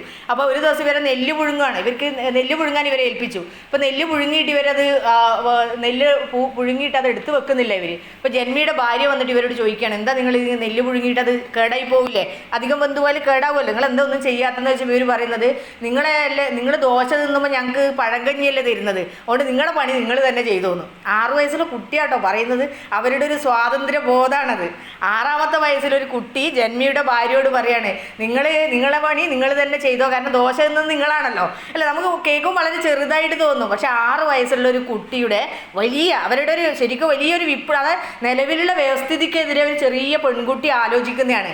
പിന്നെ അവർ പറയുന്നത് 7ാമത്തെ വയസ്സിൽ അവരവിടെ ഒരു വെള്ളമുണ്ടയിൽ അതൊരു ടീച്ചറുടെ വീട്ടിൽ, ഒരു വെള്ളമുണ്ട ഹൈസ്കൂളിൽ ഒരു ടീച്ചർ മേരിക്കുട്ടി എന്ന് പറഞ്ഞൊരു ടീച്ചറുടെ വീട്ടിൽ അവർ പണിക്ക് കുട്ടീനെ നോക്കാൻ പോവുകയാണ്. പണ്ട് കുട്ടികളെ നോക്കാൻ ചെറിയ കുട്ടികളാണ്. അങ്ങനെ 7ാമത്തെ വയസ്സിൽ ഇവർ അവിടെ പോയപ്പോൾ ഇവർ പറയുകയാണ്, ശരിക്കും ഒരു സ്വാതന്ത്ര്യം അല്ലെങ്കിൽ ഒരു നല്ല ഭക്ഷണം എന്നൊക്കെ നല്ല വസ്ത്രം എന്നൊക്കെ അനുഭവിച്ചത് ആ വീട്ടിൽ പോയിട്ടാണ്. മേരിക്കുട്ടി ടീച്ചർ തിരുവിതാംകൂറിൽ നിന്ന് വന്നവരാണ്. അപ്പോൾ അവരുടെ വീട്ടിൽ വലിയ സ്വാതന്ത്ര്യമായിരുന്നു. അവരുടെ മൂത്ത മകളൊക്കെ ഇവരുടെ സമപ്രായക്കാരാണ്. പിന്നെ ടീച്ചർ വെള്ളമുണ്ടയിലത്തെ ഒരു തിയേറ്ററിൽ ടാക്കീസിൽ, നാട്ടിലും പുറത്ത് ടാക്കീസാണല്ലോ, അപ്പോൾ ടാക്കീസിൽ സിനിമ കാണാനൊക്കെ പോകുമ്പോൾ അങ്ങനെ ഇവർ ആദ്യമായിട്ട് ജയഭാരതിയുടെ ചെമ്പരത്തി എന്നുള്ള സിനിമ കണ്ടു. ഇവർക്ക് മറ്റ് സാധാരണഗതിയിൽ അതിനൊരു സാധ്യതയില്ല. അപ്പോൾ ഇവർ കുറച്ചും കൂടെ സ്വാതന്ത്ര്യമൊക്കെ അനുഭവിക്കുകയാണ്. അത് കഴിഞ്ഞ് പിന്നെ മേരിക്കുട്ടി ടീച്ചർ അവിടുന്ന് ട്രാൻസ്ഫർ ആയിട്ട് പോവുകയാണ്. അതോടുകൂടി അവരുടെ ആ സ്വർഗ്ഗലോകം അവസാനിച്ചു കേട്ടോ. പിന്നെ വീണ്ടും ഇവിടത്തേക്ക് പണിക്ക് ജന്മിയുടെ അവിടെ തന്നെ പണിക്ക് വരുവാണ്. പിന്നെ അത് കഴിഞ്ഞിട്ട് ഇവരൊരു നിങ്ങളെ സ്ട്രഗിളിങ്ങിൻ്റെ ഒരു ലോകമാണ്. പിന്നെ അതിൽ അവരൊരു ഇത് പറയുന്നത് 13ാമത്തെ വയസ്സിൽ ഇവർ എന്താ പറയുക, നമ്മുടെ മെൻസ്ട്രേഷൻ ഉണ്ടല്ലോ അല്ലേ, അങ്ങനെ പീരീഡ്സ് ആവുന്നു. അതൊക്കെ വലിയ ആഘോഷമാണ്. ഇങ്ങനെ ഈ ഗോത്ര വിഭാഗങ്ങളുടെ ഇടയിൽ ഇങ്ങനെയുള്ള ഇതൊക്കെ വലിയ ആഘോഷങ്ങളായിട്ടൊക്കെ നടത്തപ്പെട്ടു. ദാരിദ്ര്യമാണ്, പക്ഷേ ദാരിദ്ര്യം ഉണ്ടെങ്കിലും ഇങ്ങനെയുള്ള ആഘോഷങ്ങൾക്കൊന്നും കുറവുണ്ടായിരുന്നില്ല. കടം മേടിച്ചിട്ടൊക്കെ അതിന് വേണ്ടി പണം ചെലവാക്കിയതിനെക്കുറിച്ചൊക്കെ സി കെ ജാനു പറയുന്നുണ്ട്. അപ്പോൾ അത് കഴിഞ്ഞിട്ട് 13ാമത്തെ പിന്നെ അത് കഴിഞ്ഞ് അവരെ കാണുന്നതെന്ന് വെച്ചാൽ 1985 അവർ കമ്മ്യൂണിസ്റ്റ് പാർട്ടിയിൽ ചേർന്ന് പ്രവർത്തിക്കുകയാണ്.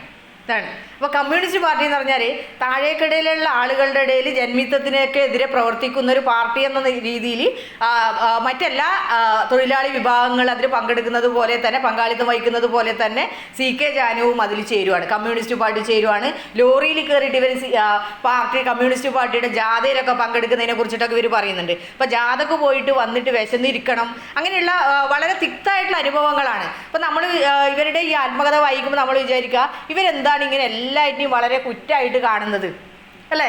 പക്ഷെ അത് കുറ്റം എന്താണ്, അവരുടെ ജീവിത സാഹചര്യം അങ്ങനെയാണ്. അവർ ജാഥയ്ക്ക് പോവുകയാണ്, ജാഥയ്ക്ക് ലോറിയിലൊക്കെ കയറിയിട്ട് ജാഥയ്ക്ക് പോയിട്ട് തിരിച്ച് പാതിരാത്രിക്കൊക്കെ വരുമ്പോഴേക്കും അവർക്ക് വീട്ടിൽ ഭക്ഷണമില്ല. അപ്പോൾ അങ്ങനെ ഭയങ്കര ദാരിദ്ര്യത്തിൻ്റെ ഒരു അതിനൊന്നും അവർക്കൊരു പരിഹാരം ഉണ്ടാവുന്നില്ല. അതായത് അവർ പറയുന്നത് കമ്മ്യൂണിസ്റ്റ് പാർട്ടി ചേരുന്നത് അവർ കൂലി കൂടുതൽ ആവശ്യപ്പെട്ടിട്ടാണ്. പക്ഷെ ആ കൂലി കൂടുതൽ ആവശ്യപ്പെട്ടതിൽ 10 രൂപ കൂലി ഉണ്ടെങ്കിൽ 12 രൂപ കൂലിയൊക്കെ കമ്മ്യൂണിസ്റ്റ് പാർട്ടി വാങ്ങി തന്നു. പക്ഷെ ഞങ്ങളുടെ ദാരിദ്ര്യത്തിനോ മറ്റു പ്രശ്നങ്ങൾക്കൊന്നും യാതൊരു പരിഹാരവും ഇതുവഴി ഉണ്ടായില്ല എന്നുള്ള അത് അവരുടെ അനുഭവമായിട്ടാണ് പറയുന്നത്. നമ്മളങ്ങനെ കമ്മ്യൂണിസ്റ്റ് പാർട്ടി എങ്ങനെയാണെന്നുള്ളതിനെ കുറിച്ച് വിശകലനം ചെയ്യാനല്ല ഞാൻ ശ്രമിക്കുന്നത്. അവരുടെ ഒരു എംപിരിക്കലായിട്ടുള്ള വിവരമാണ് അവർ പറയുന്നത്. അപ്പം അങ്ങനെ 13ാമത്തെ വയസ്സിലൊക്കെ ഇവർ ഈ പാർട്ടിയിൽ പ്രവർത്തിക്കുന്നു, പാർട്ടിയുടെ മെമ്പർഷിപ്പൊക്കെ എടുക്കുന്നു. പക്ഷെ അവർ പിന്നെ അതിലൊന്നും തൃപ്തിയാവുന്നില്ല. പിന്നീട് അവർ ചെയ്യുന്നത് 1987 തന്നെ അവരൊരു ഈ ആദിവാസി വിഭാഗങ്ങളുടെ ആദിവാസി വികസന പ്രവർത്തക സമിതി എന്ന് പറഞ്ഞിട്ടൊരു സംഘടന ഉണ്ടാക്കുകയാണ്. അതെ, നിങ്ങൾ ആലോചിച്ച് നോക്കി, ഇതൊക്കെ ഒരു 14ാമത്തെ വയസ്സിലാണ് അവർ ചെയ്യുന്നത്. ഈ 14ാമത്തെ വയസ്സിൽ ആദിവാസി വികസന പ്രവർത്തക സമിതി ഉണ്ടാക്കിയിട്ട് ഇവർ ചെയ്യുന്നതെന്ന് വെച്ചാൽ വിവിധ കോളനികളിൽ പോയിട്ട് അവിടുത്തെ, നിങ്ങൾക്ക് ബോറടിക്കുന്നില്ലല്ലോ അല്ലേ, വിവിധ കോളനികളിൽ പോയിട്ട് അവിടുത്തെ ആളുകളുമായിട്ട് സംസാരിക്കുകയാണ്. അതായത് പണിയ വിഭാഗത്തിൽ, അതായത് നമ്മൾ ഈ ഗോത്ര വിഭാഗം എന്ന് പറഞ്ഞാൽ ഏതെങ്കിലും ഒരു വിഭാഗമല്ല, നിരവധി കുറിച്യരുണ്ട്, കുറുമ്പരുണ്ട്, അടിയറുണ്ട്, പണിയരുണ്ട്, അങ്ങനെ നിരവധി വിഭാഗങ്ങളുണ്ട്. അപ്പോൾ ഇവരുടെയൊക്കെ കോളനികളിൽ പോയിട്ട് അവരുടെ പ്രശ്നങ്ങളെ ആയിട്ട് സംസാരിക്കുക. അങ്ങനെ ഇവർ യോഗങ്ങളൊക്കെ വിളിച്ചു കൂട്ടുന്നു. ആ യോഗത്തിലൊക്കെ ഇവരിങ്ങനെയുള്ള ഈ ആദിവാസികൾ നേരിടുന്ന പ്രശ്നങ്ങളെക്കുറിച്ച് സംസാരിക്കുന്നത്. അങ്ങനെ ആ സംസാരത്തിലൂടെ ഇവരെന്ത് ചെയ്യുക, ഒരു കുടിൽകെട്ടി സമരം നടത്താനുള്ള ഒരു തീരുമാനത്തിലേക്ക് വരും. വലിയ ചരിത്ര പ്രാധാന്യമുള്ളതാട്ടോ കുടിൽകെട്ടി സമരം എന്ന് പറഞ്ഞാൽ. ഇവിടെ ഭൂമിയുണ്ട്, അതായത് ആരും ഉപയോഗിക്കാതെ ഗവൺമെൻറ്റിൻ്റെ കീഴിലുള്ള ഭൂമികളുണ്ട്. അങ്ങനെയുള്ള ഭൂമികൾ പിടിച്ചെടുത്തിട്ട് അവിടെ ആദിവാസികൾ കെട്ടുക. ആ സ്ഥലത്ത് അവരുടെ ഒരു സ്വന്തമാക്കാനുള്ളൊരു ശ്രമമാണ്. അങ്ങനെ കുടിൽകെട്ടി സമരത്തിന് ഇവർ ആഹ്വാനം ചെയ്യുകയാണ്. അങ്ങനെ ആദ്യമായിട്ട് ഇവർ 1987 ആയപ്പോഴേക്കും ഇവർ കമ്മ്യൂണിസ്റ്റ് പാർട്ടിയിൽ നിന്ന് വിട്ടുവരുന്നു. പിന്നെ 89 ഇവർ ഈ വെള്ളമുണ്ട എന്നുള്ള സ്ഥലത്ത് ഒരു പണിയ കോളനിയിൽ അവിടുത്തെ ഒരു അവസ്ഥ ഇവർ പറയുന്നുണ്ട്. ഇവരെ ഒരു പണിയ കോളനി സന്ദർശിക്കുകയാണ് വെള്ളമുണ്ടയിൽ, വയനാട്ടിലാണ്. അപ്പോൾ ഈ വെള്ളമുണ്ടയിൽ പണിയ കോളനിയിൽ പോയപ്പോൾ അവിടെ ആകെ 3 കുടിലുകളാണുള്ളത്. ഈ പണിയ കോളനി 3 കുടിലുകൾ, അത്ര സ്ഥലമുള്ളൂ. ഈ 3 കുടിലുകളിലായിട്ട് 16 കുടുംബങ്ങൾ താമസിക്കുന്നു. നിങ്ങൾ 16 പേര് താമസിക്കുന്നു എന്നല്ല ഞാൻ പറഞ്ഞത്, 3 കുടിലുകളിലായിട്ട് 16 കുടുംബങ്ങൾ താമസിക്കുന്നു. അപ്പോൾ സി കെ ജാനും അവരുടെ ഒരു സംഘവും അവിടെ ഒരു ദിവസം പോകുന്നു. ഇതൊരു കർക്കിടക മാസത്തിലാണ്, മഴയുള്ള കാലത്താണ് ഇവർ പോകുന്നത്. അപ്പോൾ അവർ പോയിട്ട് അവരെന്ത് ചെയ്യുന്നത് വെച്ചാൽ അവർ അന്ന് മീറ്റിങ്ങൊക്കെ കൂടി, പുറത്ത് മീറ്റിങ്ങൊക്കെ കൂടിയതിന് ശേഷം രാത്രി ഈ 3 കുടിലുകളിലായിട്ട് പോയ കൂട്ടരും കൂടെ താമസിക്കുകയാണ്. അപ്പോൾ എന്തായിരിക്കും സ്ഥിതി? അപ്പോൾ ഇവർ പറയണേ ഇരിക്കാൻ സ്ഥലമില്ല ഇതിൻ്റെ അകത്ത്.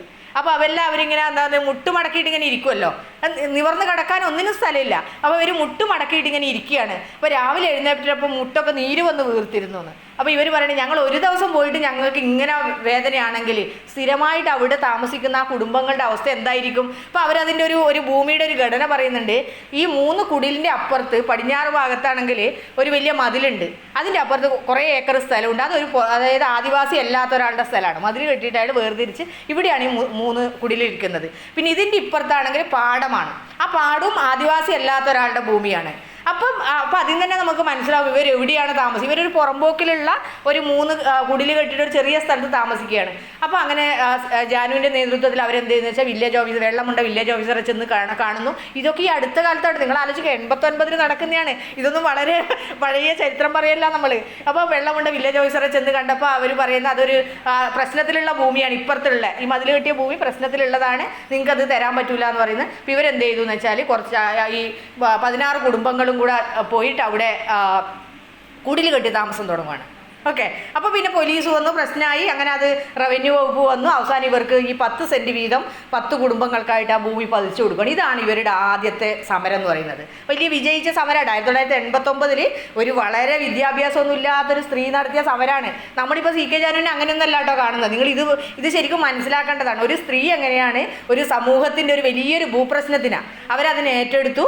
അങ്ങനെ അത് വലിയ 1989 വെള്ളമുണ്ടയിൽ നടത്തിയ അവരുടെ സമരം, കുടിൽകെട്ടി സമരം വിജയിച്ചു. 10 കുടുംബങ്ങൾക്ക് സർക്കാർ ഭൂമി പതിച്ചു കൊടുക്കുകയും ചെയ്തു. വലിയ വിജയമായിരുന്നു. 10 സെൻറ്റ് വീതം ഭൂമി കിട്ടി. ആ 10 സെൻറ്റ് കിട്ടിയവർ മറ്റൊരു ഭൂമി ഇല്ലാത്തവർക്കായിട്ടും അവരുടെ ഭൂമി 2 സെൻറ്റ് 3 സെൻറ്റ് എന്നുള്ള രീതിയിൽ ഇപ്പോൾ അതൊരു കോളനിയാണ്. അവിടെ വെള്ളമുണ്ടയിലുള്ള വേറൊരു പണിയ കോളനിയായിട്ട് അത് മാറിയിരിക്കുകയാണ്. അപ്പോൾ ഞാൻ പറയുന്നത് ഇവർ ഞാൻ നേരത്തെ പറഞ്ഞ അവർ സ്കൂളിലൊന്നും പോയിട്ടില്ല. അപ്പോൾ സ്കൂളിൽ പോയിട്ടില്ല, സ്കൂളിൽ അങ്ങനത്തെ സംവിധാനം ഇല്ല. അപ്പോൾ ഇവർ പഠിച്ചത് 1985 അവിടെ കാൻഫെഡ് നിങ്ങൾ കണ്ടിട്ടുണ്ടാവും, അനൗപചാരിക സാക്ഷരതയൊക്കെ ഉണ്ടല്ലോ. അപ്പോൾ അതിൻ്റെ ക്ലാസ് തുടങ്ങുവാണ്. ഈ ക്ലാസ് എങ്ങനെയാണെന്ന് വെച്ചാൽ 7 മണി മുതൽ രാത്രി 7 മണി മുതൽ 10 മണി വരെയാണ്. അപ്പോൾ കാൻഫെഡിൻ്റെ ക്ലാസ് തുടങ്ങിയപ്പോൾ ഇവരവിടെ ചേർന്നു, കുറച്ച് പഠിച്ചു. പിന്നെ അത് അത്ര ഫലവത്തായില്ല. അങ്ങനെ കാൻഫെഡിൻ്റെ ക്ലാസ്സൊക്കെ അവിടുന്ന് കഴിഞ്ഞതിന് ശേഷം പിന്നെ ഒരു സോളിഡാരിറ്റി എന്ന് പറഞ്ഞിട്ടുള്ള ഒരു സന്നദ്ധ സംഘടന അവിടെ ക്ലാസ് തുടങ്ങി. അങ്ങനെയാണ് ഇവർ എഴുത്തും വായനയും പഠിക്കുന്നത്. അങ്ങനെ ഈ ഏകദേശം 2-3 വർഷത്തോളം ഇവർ ഈ സോളിഡാരിറ്റി എന്ന സന്നദ്ധ സംഘടന നടത്തിയ സാക്ഷരതാ ക്ലാസ്സിൽ രാത്രി പഠിച്ച് അങ്ങനെയാണ് അവർ എഴുത്തും വായനയൊക്കെ പഠിച്ചു. അങ്ങനെ അവർ വലിയ ലേഖനം എഴുതാനൊന്നും പഠിച്ചിട്ടുണ്ടാവില്ല, പക്ഷെ അവർ അത്യാവശ്യമുള്ള എഴുത്തും വായനയൊക്കെ CK ജാനു അങ്ങനെയാണ് ഇത്തരത്തിലാണ് പഠിക്കുന്നത്. നിങ്ങൾ ഇതിനൊക്കെ ഒരു ഭീകരതയായിട്ട് ആലോചിക്കേണ്ടത്. നമുക്ക് എന്തോരം, നമ്മൾ വളരെ പ്രിവിലേജ് ആയിട്ടുള്ളൊരു സ്ഥലത്താണ് നിൽക്കുന്നത്, വളരെ പ്രിവിലേജ്ഡ് അല്ലേ, ജനിക്കുന്നതിന് വളരെ പ്രിവിലേജ്ഡ് ആയിട്ട്. നമ്മൾ കുറച്ചൊക്കെ ദാരിദ്ര്യവും പ്രശ്നങ്ങളൊക്കെ പറയും, പക്ഷെ ഇതുപോലുള്ള ദാരിദ്ര്യമൊന്നല്ല നമ്മളൊന്നും അനുഭവിക്കുന്നത്, ആണോ? അല്ല, നിങ്ങൾ ആലോചിച്ച് ഇത് വേറെ നമുക്കൊരിക്കലും സങ്കല്പിക്കാൻ അതിൻ്റെ അപ്പുറത്തുള്ളതാണ്. അപ്പം ഞാൻ പറയുന്നത് പിന്നെ ഇവർ കുടിൽ കെട്ടി സമരം നടത്തി. പിന്നെ അങ്ങനെ അതിൻ്റെ തുടർച്ചയായിട്ട് ഇവർ അവിടെ ഒരു ഈ ഞാൻ നേരത്തെ സൂചിപ്പിച്ച ആദിവാസി വികസന പ്രവർത്തക സമിതിയുടെ പ്രവർത്തനങ്ങൾ വ്യാപിപ്പിക്കുന്നു. അങ്ങനെ വിവിധ സ്ഥലങ്ങളിലേക്കൊക്കെ ഇവർ ഈ കുടിൽകെട്ടി സമരമായിട്ട് മുന്നോട്ട് പോവുകയൊക്കെ ചെയ്യാണ്. അപ്പം അതിൻ്റെ ഇടയിൽ ഇവർക്ക് ഈ 1993 തായ്ലൻഡിൽ നടന്ന ഈ ആദിവാസി വിഭാഗങ്ങളുടെ ഒരു സമ്മേളനം നടന്നിരുന്നു. ആ സമ്മേളനത്തിൽ തായ്ലൻഡ് നിങ്ങൾ കേട്ടിട്ടുണ്ടാവും. തായ്ലൻഡിൽ നടന്ന ഈ സമ്മേളനത്തിൽ പങ്കെടുക്കാൻ ഇവർക്ക് അവസരം കിട്ടി. അതൊക്കെ വളരെ രസകരമായിട്ട് ഇവർ എഴുതിയിരിക്കുന്നത്.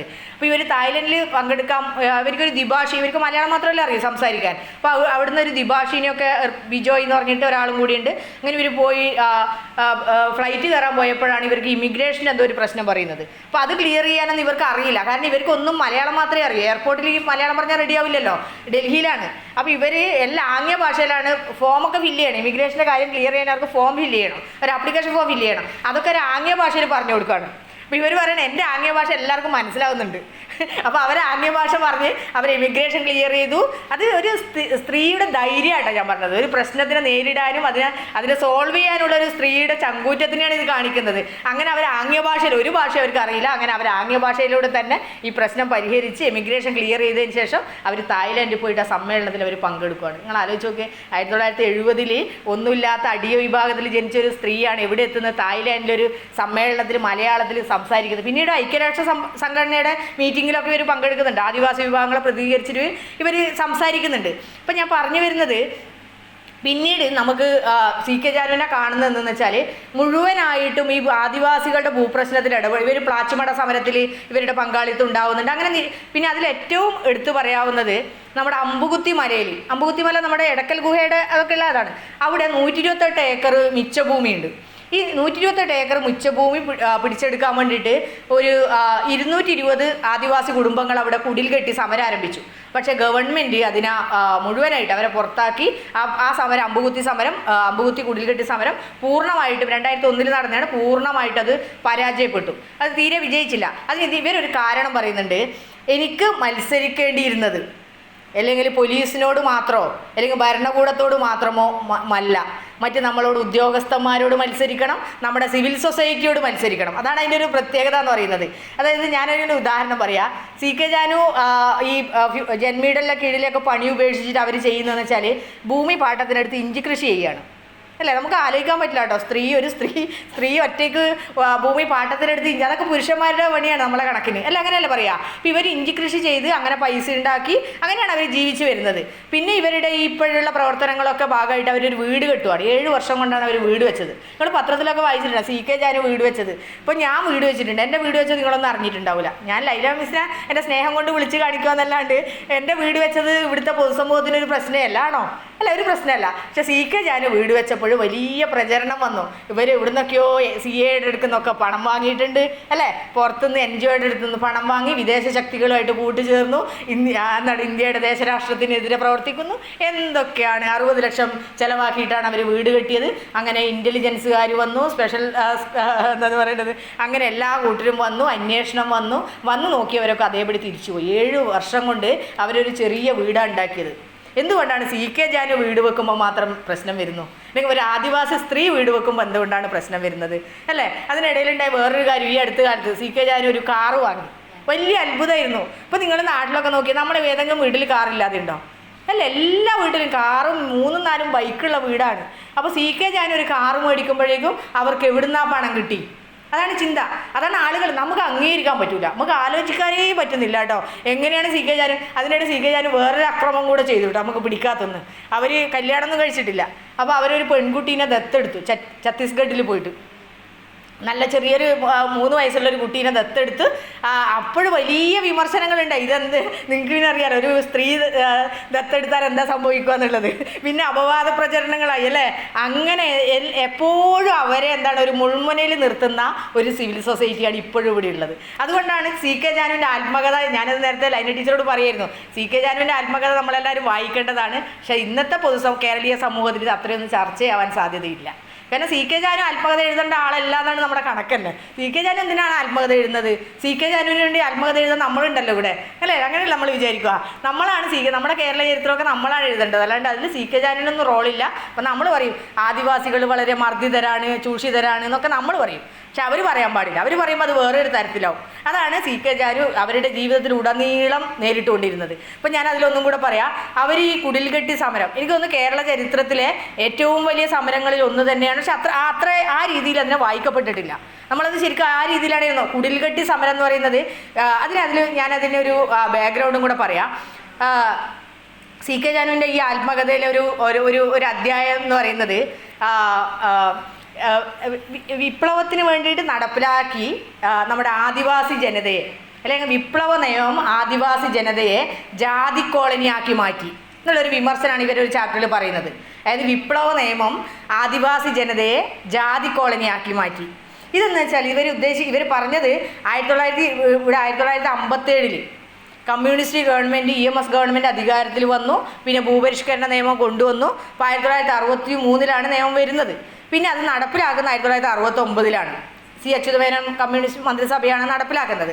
അപ്പം അതിലേറ്റവും പ്രധാനപ്പെട്ട ക്ലോസ് എന്ന് പറഞ്ഞാൽ മിച്ച ഭൂമി പിടിച്ചെടുക്കുക ഒന്നതാണ്.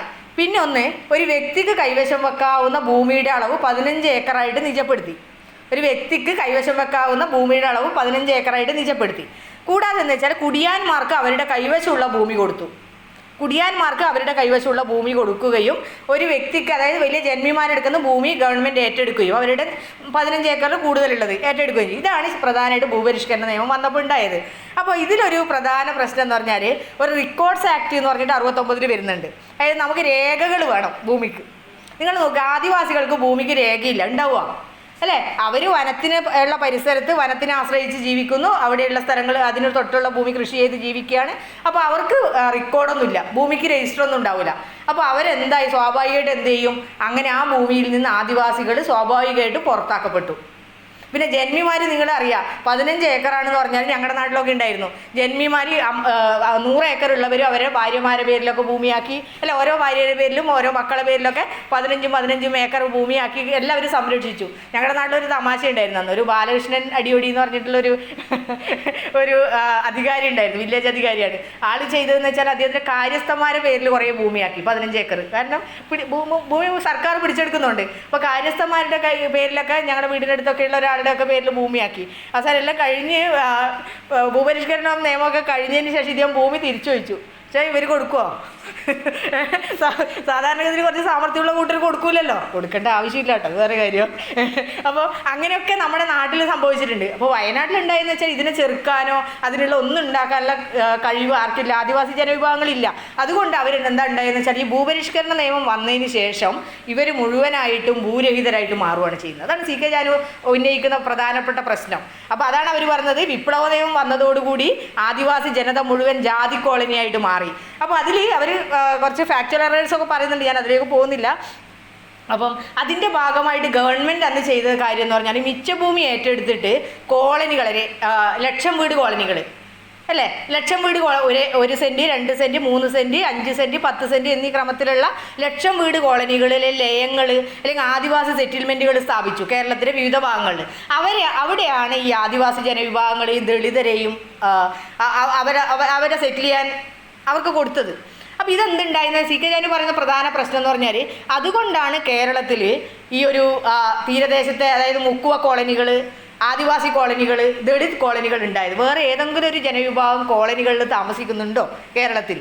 അവർ ചോദിക്കുന്നത് വളരെ അടിസ്ഥാനപരമായ പ്രശ്നമാണ് അല്ലേ. എന്തുകൊണ്ടാണ് ഈ കോളനികളിലേക്ക് ഈ ഒരു ജനത ചുരുക്കപ്പെട്ടതെന്നുള്ളതിൻ്റെ കാരണം സി കെ ജാനു കണ്ടെത്തുന്നത് ഇങ്ങനെയാണ്. അതായത് ആദിവാസി ജനതയ്ക്ക് റെക്കോർഡ്സ് ഒന്നും ഉണ്ടായിരുന്നില്ല. അപ്പോൾ ആ ഭൂമിയും ഗവൺമെൻറ് ഏറ്റെടുത്തു. അപ്പോൾ അവർക്ക് ഭൂമി കൊടുക്കുന്നതിന് പകരമായിട്ട് ഗവൺമെൻറ് 1,00,000 വീട് കോളനികൾ സ്ഥാപിച്ചു, അവരവിടെ കുടിയിരുത്തുകയാണ് ചെയ്തത്. അങ്ങനെ വലിയ തോതിലുള്ള ഭൂരഹിതരാവുകയാണ് ഇവിടെ ഉണ്ടായിരുന്ന ആദിവാസികൾ ചെയ്തത്. അപ്പോൾ കമ്മ്യൂണിസ്റ്റ് പാർട്ടിയുടെ ഇത്തരത്തിലുള്ള കമ്മ്യൂണിസ്റ്റ് പാർട്ടി മാത്രമല്ല, കമ്മ്യൂണിസ്റ്റ് പാർട്ടിയും അതിനെ തുടർന്ന് വന്ന UDF ഗവൺമെൻറ്റുകളുടെയൊക്കെ നയം കാരണം ഇത്തരത്തിൽ ഭൂരഹിതരായിട്ട് ഈ ആദിവാസി ജനത മാറി എന്നുള്ള വലിയൊരു ആരോപണം മാത്രമല്ല, അത് അവരതിൽ ചില ഫാക്ച്വൽ എറേഴ്സ് മാത്രമാണ് ഉള്ളത്. അത്തരത്തിൽ അവർ ഇതിൽ വളരെ കൃത്യമായിട്ടത് പറയുന്നുണ്ട്. ഇതൊക്കെ പറയുമ്പോൾ നമുക്ക് മനസ്സിലാവുന്നത്, ഞാൻ അതിനോട് ഒന്നിച്ചും കൂടെ പറയുന്നത്, അത് കഴിഞ്ഞ് ഇവർ ചെയ്യുന്ന ഒരു 2001 ഗോത്ര മഹാജനസഭ എന്ന് പറഞ്ഞിട്ടുള്ള ഒരു സംഘടന സ്ഥാപിക്കുന്നുണ്ട്. അതും പ്രധാനമായിട്ട് ആദിവാസികളുടെ ഭൂപ്രശ്നമായിട്ടാണ് മുന്നോട്ട് പോകുന്നത്. അത് കഴിഞ്ഞിട്ടുള്ളത് പിന്നെ ഇവർ 2004 ഇവരൊരു ജനാധിപത്യ മഹാസഭ എന്ന് പറഞ്ഞിട്ടുള്ളൊരു പാർട്ടി, ജനാധിപത്യ മഹാസഭ എന്ന് പറഞ്ഞൊരു രാഷ്ട്രീയ പാർട്ടി രൂപീകരിക്കുന്നുണ്ട്. അപ്പോൾ നമുക്കൊക്കെ തീരെ പിടിക്കൂല കേട്ടോ, ഒരു ആദിവാസി ലേഡി ഒരു രാഷ്ട്രീയ പാർട്ടി രൂപീകരിക്കുക. അവർക്ക് ഗോത്രമഹാജനസഭയൊക്കെ രൂപീകരിക്കുക, പക്ഷേ രാഷ്ട്രീയ പാർട്ടി രൂപീകരിക്കുന്നത് ഇവർ. അപ്പോൾ അവരെന്നിട്ട് എന്ത് ചെയ്യുന്നതെന്ന് വെച്ചാൽ അവർ ആ രാഷ്ട്രീയ പാർട്ടി രൂപീകരിച്ചിട്ട് പിന്നെ 2016 ഇലക്ഷനിലൊക്കെ അവർ BJP ആയിട്ട് NDA ആയിട്ട് ഒരു സഖ്യം ഉണ്ടാക്കി. പക്ഷെ അവർക്ക് വലിയ വോട്ടൊന്നും കിട്ടിയില്ല. പിന്നെ സഖ്യമൊക്കെ പൊളിഞ്ഞു എന്നുള്ളതൊക്കെ നമ്മുടെ ചരിത്രമാണ്, ഞാൻ അതിലേക്കൊന്നല്ല പോകുന്നത്. അപ്പം ആളുകൾ ഇവരെ കുറിച്ച് പറയുന്നതെന്ന് വെച്ചാൽ അവരെങ്ങനെയാണ്, അവരൊരു കാലത്ത് കമ്മ്യൂണിസ്റ്റ് പാർട്ടിയിൽ അംഗമായിരുന്നു, പിന്നീട് അവർ ഏതിലേക്ക് പോകുന്നു, BJPയിലേക്ക് പോകുന്നു. നമുക്ക് ഉൾക്കൊള്ളാൻ പറ്റൂല, രണ്ടും എതിർദിശയിൽ നിൽക്കുന്ന 2 രാഷ്ട്രീയ പാർട്ടികളാണ്. അപ്പോൾ ഈ പ്രത്യയശാസ്ത്രങ്ങൾ എങ്ങനെയാണ് അവർ രൂപപ്പെടുത്തിയെന്നുള്ളൊരു ചോദ്യമാണ്. അപ്പോൾ നമുക്ക് അതുകൊണ്ട് തന്നെ അവർക്ക് സ്വീകാര്യത ഇല്ല, അവർക്കൊരു വാലിഡിറ്റി ഇല്ല നമ്മൾ പറയും അല്ലേ. നമ്മുടെ പൊതുസമൂഹത്തിനകത്ത് നിന്നുകൊണ്ട് നമ്മൾ പറയുന്നൊരു പ്രശ്നം അതാണ്. അവർ സി കെ ജാനുവിൻ്റെ ഒരു ഇതില്ല, കാരണം അവരെപ്പോൾ വേണമെങ്കിൽ മാറാം നല്ല രീതിയിലാണ്. പക്ഷെ നമ്മൾ അവരുടെ അടിസ്ഥാന പ്രശ്നം നമ്മുടെ രാഷ്ട്രീയ പാർട്ടികളൊന്നും അല്ല. സത്യത്തിൽ നിങ്ങൾ ആലോചിച്ച് നോക്കിയാൽ മതി, അവരുടെ അടിസ്ഥാന പ്രശ്നം എന്ന് പറഞ്ഞാൽ ആദിവാസികളുടെ പ്രശ്നങ്ങളാണ്, അവരുടെ നിലനിൽപ്പാണ് അവരുടെ പ്രശ്നം, അല്ലെങ്കിൽ അവരുടെ ഭൂമിയാണ് അവരുടെ പ്രശ്നം. അവർ സത്യത്തിൽ സി കെ ജാനു എന്ന് പറയുന്ന ഈ ആദിവാസി നേതാവ് കേരളത്തിൽ ഒരു മുഖ്യധാര രാഷ്ട്രീയ പാർട്ടികളെയും വിശ്വസിക്കുന്നില്ല. അവരുടെ പ്രശ്നത്തിനെ അഡ്രസ്സ് ചെയ്യാൻ വേണ്ടിയിട്ട് കേരളത്തിലെ മറ്റ് രാഷ്ട്രീയ പാർട്ടികളിലേക്ക് നോക്കുകയാണ് അവർ.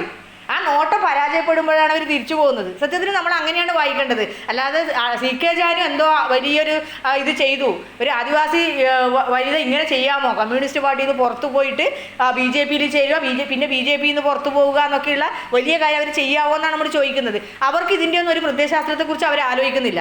അവർ CPMൻ്റെ പ്രത്യയശാസ്ത്രമോ BJPയുടെ പ്രത്യയശാസ്ത്രമോ ഒന്നും അവരെ ബാധിക്കുന്ന കാര്യമല്ല. അവരെ ബാധിക്കുന്ന ഒരേ ഒരു കാര്യം ആദിവാസികളുടെ ഭൂമി എന്നുള്ളതാണ്. അതുകൊണ്ടാണ് 2003 മുത്തങ്ങ സമരത്തിൽ നിങ്ങൾ കേട്ടിട്ടുണ്ടാവും അല്ലേ? ആൻ്റണി ഗവൺമെൻറ് ഉണ്ടായിരുന്ന കാലത്ത് മുത്തങ്ങ സമരം അന്നുണ്ടായിരുന്ന ഫെബ്രുവരി 19 വെടിവെപ്പിലാണ് ജോഗി എന്നുള്ള ഒരു ആദിവാസി യുവാവ് കൊല്ലപ്പെട്ടത്. പിന്നെ സി കെ ജാനുവൊക്കെ കൊടിയ മർദ്ദനത്തിനിരയാവുന്നുണ്ട്. ഈ കൊടിയ മർദ്ദനത്തിനിരയായി അവർ പോലീസ് ലോക്കപ്പിലാവുന്ന അതിൻ്റെ കഥയൊന്നും ഞാൻ പറയുന്നില്ല. അങ്ങനെ നിരന്തരമായിട്ട് ഈ ഭൂപ്രശ്നത്തിൽ ഇടപെട്ട് കൊണ്ടിരുന്ന ഒരാളായിരുന്നു സി കെ ജാനു എന്നാണ് ഞാൻ പറയാൻ. ശരിക്കും കേരളത്തിൻ്റെ ഭൂമിക്ക് വേണ്ടിയുള്ള ആദിവാസികളുടെ സമരത്തിൻ്റെ ചരിത്രത്തിലെ നിർണായകമായ ചരിത്രം എന്ന് പറയുന്നത് സി കെ ജാനുവിൻ്റെ ചരിത്രം തന്നെയാണ്. അതാണ് നമ്മൾ നോക്കിക്കാണ്ടത്. അവരാദ്യം കുടിൽകെട്ടി സമരം നടത്തുന്നു, പിന്നീട് അത് കഴിഞ്ഞ് നിരവധി സ്ഥലങ്ങളിലായിട്ട് കുടിൽകെട്ടി സമരം നടത്തുന്നു. പിന്നെ മുത്തങ്ങ സമരം പ്രധാനമായിട്ട് വരുന്നു. മുത്തങ്ങ സമരം പൂർണ്ണമായിട്ട് പരാജയപ്പെട്ടു എന്ന് പറയാം. പക്ഷെ നമ്മൾ പൊതുസമൂഹം ആദിവാസികൾക്ക് ഇങ്ങനെയൊക്കെ ഒരു പ്രശ്നമുണ്ട് എന്ന് കുറച്ചും കൂടി ആലോചിക്കാൻ തുടങ്ങിയത് മുത്തങ്ങ സമരത്തോട് കൂടിയിട്ടാണ്, മുത്തങ്ങ വെടിവയ്പ്പോട് കൂടിയിട്ടാണ്. നമ്മൾ പൂർണ്ണമായിട്ട് ആലോചിച്ചതെന്ന് നമ്മൾ പറയണ്ട. പക്ഷെ എന്നാലും നമുക്കൊരു ചിന്ത ഉണ്ടായത് അന്ന് വെടിവയ്പ്പും ശരിയായില്ല, ആന്റണി ഗവൺമെൻറ്റിനെതിരെ വലിയ വിമർശനമൊക്കെ വന്നത് അതിനെ തുടർന്നിട്ടാണ്. പിന്നെ ഇപ്പോൾ 2014 കേരള ചരിത്രത്തിൽ പുതിയൊരു സമരമുഖം അവർ തുറന്നു, നിൽപ്പ് സമരം. നിങ്ങൾ കേട്ടിട്ടുണ്ടാവും. സെക്രട്ടേറിയറ്റ് നടയിൽ നിൽപ്പ് സമരമുണ്ട്. അതായത് ഈ കുടിൽകെട്ടി സമരങ്ങളുമായിട്ട് ബന്ധപ്പെട്ട പ്രശ്നങ്ങളെ പരിഹരിക്കണം, ആദിവാസികളുടെ ഭൂപ്രശ്നം പരിഹരിക്കണം എന്ന് പറഞ്ഞുകൊണ്ട് അവർ 2014 ആരംഭിച്ച സമരമാണ് നിൽപ്പ് സമരം. നിങ്ങൾ ആലോചിച്ച് നോക്കുക, നമ്മൾ എവിടെയും ഇങ്ങനെയുള്ള സമരം AKG മിച്ചഭൂമി സമരമൊക്കെ നടത്തിയിട്ടുണ്ട് കേട്ടോ 60കളിൽ. പക്ഷെ അതല്ല, അതിൽ ഇവർ AKGനെ വിമർശിക്കുന്നുണ്ട്. AKG കൊടികുത്തിയിട്ടാണെന്ന് സമരം നടത്തിയത്, ഞങ്ങൾ അങ്ങനെയല്ല, ഞങ്ങൾ കുടിൽ കെട്ടിയിട്ടാണെന്ന്. അതായത് ഞങ്ങളൊരു അധിവാസ മാതൃക അവിടെ തീർക്കുവാണെന്നാണ് സി കെ ജാനു അതിൽ പറയുന്നത്. അപ്പോൾ അത്തരത്തിൽ ഈ ഒരു ഞാൻ പറയുന്നത്, ഒന്ന് കുടിൽകെട്ടി സമരം നടത്തുന്നു, പിന്നെ അതിൻ്റെ തുടർച്ചയായിട്ട് നിൽപ്പ് സമരം നടത്തുന്നു. അപ്പം അങ്ങനെ നിരന്തരമായിട്ട് ഈ ഭൂപ്രശ്നത്തിന് അവരുടെ ജീവിതത്തിലേക്ക് തന്നെ അവർ ഏറ്റെടുക്കുകയാണ്. അങ്ങനെ ഒരു സ്ത്രീയെയും നമുക്ക് കേരള ചരിത്രത്തിൽ നോക്കിയാൽ കാണാൻ പറ്റൂല. അതായത് ഇതിലൊരു വേറൊരു കാര്യം ഞാൻ പറയാൻ ആഗ്രഹിക്കുന്നതെന്നറിയോ, നമ്മൾ ഈ പാട്രിയാർക്കി എന്ന് പറയുന്നത്, ഇപ്പം നമ്മൾ കോളേജിൽ നിന്ന് കുറച്ച് വൈകിയാൽ വീട്ടിൽ നിന്ന് വിളിക്കും അല്ലേ, എന്താ എത്തിയില്ലല്ലോ, 7 മണിയായി, ഇവളെവിടെ പോയി, മോളെവിടെ പോയി എന്നൊക്കെ പറഞ്ഞാൽ. പക്ഷേ സി കെ ജാനുവിൻ്റെ ജീവിതത്തിൽ അങ്ങനെ ഒന്നും ഇല്ല കേട്ടോ. സി കെ ജാനു രാത്രിയൊക്കെ പരിപാടിക്ക് പോവുകയാണ്, എന്നിട്ട് പാതിരാത്രിക്ക് കുണ്ടും കാടൊക്കെ താണ്ടിയിട്ട് അവർ തിരിച്ച് വീട്ടിലെത്തുവാണ്. ഏത് സമയത്ത് അവർ വളരെ നിർഭയമായിട്ട് നമുക്ക് അത്ഭുതം തോന്നും, ഇതെന്ത് ഇവരെ എന്തൊന്നും ബാധിക്കുന്നില്ല. നമ്മുടെ ഈ ലൈംഗികത എന്ന് പറയുന്ന സാധനം എപ്പോഴും നമ്മളിങ്ങനെ സ്ത്രീകളെപ്പോഴും നോട്ടമിടുന്ന ഒരു സാധനമാണ് ഈ ലൈംഗികത എന്ന് പറഞ്ഞാൽ. അവളാൾ ശരിയല്ല, നമ്മളങ്ങനെയല്ല പറയാ അല്ലേ, അവൾ കുറച്ച് രാത്രിയായാൽ അവൾ അത്ര ശരിയല്ലല്ലോ, അവൾ ഇന്നലെ ഇവിടെ കണ്ടിരുന്നല്ലോ, അത്തരത്തിലാണ് നമ്മുടെ ആലോചന എപ്പോഴും പോകുന്നത്. ഇപ്പോൾ കുറച്ചൊക്കെ മാറ്റം വന്നിട്ടുണ്ട്. അപ്പം സി കെ ജാനുവിൻ്റെ ഏത് ചെറുപ്പകാലം തൊട്ട് അവർക്ക് ആ ഒരു പ്രശ്നമേ ഇല്ല, അവരതിനെക്കുറിച്ച് ആലോചിക്കുന്നില്ല. അവർ സമ്മേളനങ്ങൾക്ക് പോകുന്നു, ലോറിയിൽ കയറി, ഞാൻ പറഞ്ഞ കമ്മ്യൂണിസ്റ്റ് പാർട്ടിയുടെ സമ്മേളനത്തിൽ പോയിട്ട് ലോറിയിൽ കയറിപ്പോയി പാതിരാത്രിക്ക് വീട്ടിൽ വരുന്നു. പിന്നീടുള്ള ഈ ഗോത്ര മഹാജനസഭയുടെ പ്രവർത്തനങ്ങൾക്ക് പോകുന്നു, കുടിൽകെട്ട് സമരത്തിൽ പോകുന്നു, എപ്പോഴൊക്കെയോ പോകുന്നു, എപ്പോഴൊക്കെയോ വരുന്നു. അപ്പോൾ അതിനിടയിൽ ഇവരുടെ വീട്ടിലൊരു ചെറിയ പ്രശ്നം പറയുന്നുണ്ട്. ഇവരുടെ ഇവരുടെ ഒരു സഹോദരനുണ്ട്, അദ്ദേഹം പറയുന്നത്, അദ്ദേഹത്തിനോട് ഈ ചില ഇവരുടെ ആ പ്രദേശത്ത് ചില പരാമർശങ്ങളൊക്കെ ഉണ്ടാവുന്നു. ഇവൾ രാത്രി എവിടെയാണ് പോകുന്നത്, അവളെന്തോ വേശ്യാവൃത്തിക്ക് പോകുന്നെന്ന്. ഇത് ജാനു എഴുതിയ വാക്കാട്ടോ, ഞാൻ പറയുന്നതല്ല, വേശ്യാവൃത്തിക്ക് പോകുന്നതാണെന്നുള്ള ചില എന്താണെന്ന് പറയേണ്ടത്, അവിടെ അങ്ങനെ ഒരു കഥകൾ പ്രചരിക്കുകയാണ്. അപ്പോൾ ഇവർ പറയണം, നിങ്ങൾക്ക് ഒരു കാലത്ത് മനസ്സിലാവും ഞാൻ എവിടെയാണ് പോയത് എന്നുള്ളത്. അവരെ വീട്ടിൽ നിന്ന് പോലും ആളുകൾ ഇവർ ഇത് നമ്മുടെ നാട്ടിൽ ഏത് സ്ത്രീയും നേരിടുന്ന ഒരു പ്രശ്നമാണ്. പക്ഷെ ഞാൻ പറഞ്ഞു വന്നത്, അങ്ങനെ ഒരു സാധനം അവരതിനെ അഡ്രസ്സ് ചെയ്തതേ ഇല്ല. അതൊരു കാര്യമായിട്ട് ഈ ലൈംഗികത എന്ന് പറയുന്നത് അവരുടെ ജീവിതത്തിൽ അവരൊരിക്കലും പറയുന്നില്ല, അവരെ ബാധിച്ചിട്ടേ ഇല്ല. അപ്പോൾ അവർ പറയുന്നുണ്ട്, ഞാൻ പ്രേമിച്ചിട്ടൊന്നുമില്ല, ഞാൻ ആരെയും കല്യാണം കഴിച്ചിട്ടുമില്ല. വളരെ വളരെ ഇതായിട്ട് അവർ പറയുകയാണ്. എനിക്ക് കേട്ടപ്പോഴാണ് ഭയങ്കര സന്തോഷമായത് കേട്ടോ. സാധാരണ അത്രയും ഇതായിട്ടൊന്നും ആർക്കും പറയാൻ പറ്റൂല. അപ്പോൾ അവർ വളരെ ഇതായിട്ട് പറയുകയാണ്, ഞാൻ ആരും പ്രേമിച്ചിട്ടൊന്നുമില്ല, ഞാൻ എനിക്ക് വേണ്ടി ജീവിച്ചിട്ടുമില്ല. സത്യമാണത്. അതുകൊണ്ടാണ് സി കെ ജാനു വീട് വെക്കുമ്പോഴും കാറ് മേടിക്കുമ്പോഴും ഒക്കെ നമ്മളിങ്ങനെ വേവിലാതിപ്പെടുന്നു. കുട്ടീനെ ദത്തെടുക്കുമ്പോഴൊക്കെ നമ്മളിങ്ങനെ വേവിലാതിപ്പെടുന്നു. എന്തൊരു സ്ത്രീയാണ്, നമ്മളെ സ്ത്രീ ഇങ്ങനെയൊന്നല്ലല്ലോ. നമ്മുടെ കാഴ്ചയിലുള്ള സ്ത്രീ എന്ന് പറഞ്ഞാൽ വളരെ കുലീനയായിട്ടുള്ള സ്ത്രീയാണ് അല്ലേ. അവൾ എല്ലാറ്റിനും അടിമപ്പെട്ടുകൊണ്ട് അവളുടെ ഇടം ഇവിടെയാണ്, ഇടം അകാണെന്ന് പറഞ്ഞുകൊണ്ടിരിക്കുന്ന സ്ത്രീനെയാണ് നമ്മൾ എവിടെയും കാണുന്നത്. സി കെ ജാനു അങ്ങനേ ആയിരുന്നില്ല. അപ്പം ഞാൻ അവസാനിപ്പിക്കാം. ഇതിൽ പറഞ്ഞു വരുന്നത്, ഞാൻ നേരത്തെ സൂചിപ്പിച്ച പോലെ ഷർമിള റെഗെ പറയുന്നുണ്ട്, നിങ്ങൾ കേട്ടിട്ടുണ്ടല്ലോ, ഫെമിനിസ്റ്റ് എഴുത്തുകാരിയാണ് ഷർമിള റെഗയുടെ അവരുടെ writing caste and writing gender എന്നുള്ള പുസ്തകത്തിൽ അവർ പറയുന്നുണ്ട്, ഈ ദളിത് സ്ത്രീകൾ, അത് മറ്റേതൊരു സ്ത്രീകളെക്കാൾ ഏറ്റവും ഒപ്രഷൻ നേരിടുന്ന ദളിത് സ്ത്രീകളാണ്. അപ്പോൾ ഈ ദളിത് സ്ത്രീ പക്ഷേ ദളിത് സ്ത്രീകൾ 3 മടങ്ങിലുള്ള ഓപ്പറേഷൻ നിങ്ങൾ പഠിക്കുന്നുണ്ടോ? 3 മടങ്ങിലുള്ള ഓപ്പറേഷൻ നേരിടുന്നു. അതിലൊന്ന് പറയലെന്ന് വെച്ചാൽ ഒന്ന് വീട്ടിനകത്ത് തന്നെയുള്ള പാട്രിയാർക്കി പുരുഷ മേധാവിത്വം എന്നുള്ള വീടിനകത്തുണ്ട്, പിന്നെ ജാതിയുടെ ഓപ്പറേഷൻ നേരിടുന്നുണ്ട്, പിന്നെ ഒന്ന് സാമ്പത്തികമായുള്ള പിന്നോക്കാവസ്ഥയുടെ ഓപ്പറേഷൻ നേരിടുന്നുണ്ട്. അപ്പോൾ നമ്മൾ അതിന് ഒരുപാട് ഉദാഹരണങ്ങളൊക്കെ കൊണ്ട് പഠിപ്പിക്കും. PK റോസി പുല്ലരിയാൻ പോയതും അവൾക്ക് അവിടുന്ന് കിട്ടിയ അങ്ങനെയുള്ള പ്രശ്നങ്ങളൊക്കെ പറയും. പക്ഷേ അതിനേക്കാളൊക്കെ ഏറെ ഓപ്പറേഷനാണ് ആദിവാസി സ്ത്രീ നേരിടുന്നത്. ഇവർക്ക് 3 തരത്തിലുള്ള ഓപ്പറേഷൻ ആണെങ്കിൽ അതിനും ഭീകരമായ ഓപ്പറേഷനാണ് ശരിക്കും CK ജാനുവിനെ പോലുള്ള ഒരു ആദിവാസി വനിത നേരിടുന്നുണ്ട്. അതാണ് നമ്മൾ നേരത്തെ പറഞ്ഞത്, അവരെ സ്റ്റേറ്റ് അവർ അംഗീകരിക്കുന്നില്ല, നമ്മളെ ഭരണകൂടം ഒരിക്കലും അവർ അംഗീകരിക്കൂല, നമ്മുടെ ബ്യൂറോക്രസി അവർ അംഗീകരിക്കൂല, സിവിൽ സൊസൈറ്റി അംഗീകരിക്കൂല. അതുകൊണ്ടാണ് ഞാൻ നേരത്തെ പറഞ്ഞ ഉദാഹരണം വീണ്ടും പറയേണ്ടി വരുന്നത്. അവർ വീട് വെച്ചപ്പോഴും കുട്ടീനെ ദത്തെടുത്തപ്പോഴും ഒക്കെ നമ്മൾ വേവലാതിപ്പെടുന്നത്. എന്തുകൊണ്ടാണ് CK ജാനു അതിനെ അന്വേഷിക്കാൻ നമ്മൾ പോകുന്നത്? നമുക്കത് അംഗീകരിക്കാൻ പറ്റൂല. അതായത് ഈ ഒരു ഭരണകൂടത്തോടും സിവിൽ സൊസൈറ്റിയോടും ബ്യൂറോക്രസിയോടും ആ നിലവിലുള്ള ഒരു സിസ്റ്റത്തോടും മുഴുവൻ മല്ലടിക്കേണ്ടി വരുന്നു CK ജാനുവിനെ പോലുള്ള ഒരു ആദിവാസി സ്ത്രീക്ക് എന്നുള്ളതാണ് പറയാനുള്ളത്. അപ്പം ഞാൻ അതിലൊരു കാര്യം കൂടെ പറയാം. ഈ പൊക്കിടൻ മാഷ കല്ലൻ പൊക്കിടനെ നിങ്ങൾ കേട്ടിട്ടുണ്ടാവില്ലേ? അദ്ദേഹത്തിൻ്റെ ആത്മകഥയുണ്ട് കണ്ടൽക്കാടുകളെ കുറിച്ചുള്ള പ്രധാനമായിട്ടുള്ള. ഈ കണ്ടൽക്കാടുകളെ സംരക്ഷിക്കണം എന്നൊക്കെയുള്ള ബോധ്യം നമ്മുടെ പൊതുസമൂഹത്തിന് വന്നത് കല്ലൻ പൊക്കിടൻ്റെ ആത്മകഥ വന്നതോടുകൂടിയും അദ്ദേഹത്തിൻ്റെ പ്രവർത്തനത്തോടു കൂടിയിട്ടാണ്. പക്ഷെ കല്ലൻ പൊക്കിടൻ്റെ ആത്മകഥയ്ക്കും അല്ലെങ്കിൽ കല്ലൻ പൊക്കിടനും വലിയ സ്വീകാര്യത നമ്മളെ സമൂഹത്തിലുണ്ട്. അദ്ദേഹം ദളിത് വിഭാഗത്തിൽപ്പെട്ട ആളാണ്. ഒരുപാട് കഷ്ടതകളൊക്കെ അനുഭവിച്ച് വലിയ CK ജാനു നേരിട്ട പോലുള്ള ഒരുപാട് പ്രശ്നങ്ങൾ അദ്ദേഹത്തിന് ആദ്യകാലങ്ങളിൽ അദ്ദേഹം നേരിട്ടിട്ടുണ്ട് നമുക്കറിയാം. പക്ഷെ അദ്ദേഹത്തിൻ്റെ ഈ ഒരു കണ്ടൽക്കാടുകളെ സംരക്ഷിക്കണം എന്നുള്ള ഒരു പരിസ്ഥിതിവാദത്തിനൊക്കെ നമ്മുടെ കേരളീയ സമൂഹത്തിൽ വലിയ സ്വീകാര്യത കിട്ടിയിട്ടുണ്ട്. പക്ഷെ CK ജാനു പറയുന്ന ഈ ആദിവാസികളുടെ ഭൂപ്രശ്നം എന്നുള്ളത് നമ്മളത്ര സ്വീകരിക്കുന്നില്ല. നിങ്ങൾ ആലോചിച്ച് നോക്കുക, എന്തുകൊണ്ടായിരിക്കും? കല്ലൻ പൊക്കിടൻ എന്നുള്ള ദളിത് ആക്ടിവിസ്റ്റിന് കിട്ടുന്ന സ്വീകാര്യത, ഒരു ദളിത് പുരുഷന് കിട്ടുന്ന സ്വീകാര്യത, അദ്ദേഹത്തിൻ്റെ ഈ എൻവയോൺമെന്റലിസം എന്നുള്ള അതിന് കിട്ടുന്ന സ്വീകാര്യത CK ജാനു ഉയർത്തുന്ന ഭൂപ്രശ്നത്തിന് എന്തുകൊണ്ട് കേരളീയ സമൂഹത്തിൽ കിട്ടുന്നില്ല? ഇതാണ് അതിലെ പ്രധാന പ്രശ്നം എന്ന് പറയുന്നത്. അവരൊരു സ്ത്രീയായ തന്നെയാണ്, അവരൊരു സ്ത്രീയാണ്. പിന്നെ ആദിവാസികളുടെ ഭൂമി എന്നുള്ളത് അതിനെ അഡ്രസ്സ് ചെയ്യാൻ നമ്മുടെ സിവിൽ സൊസൈറ്റി ഇപ്പോഴും അത്ര വളർന്നിട്ടില്ല.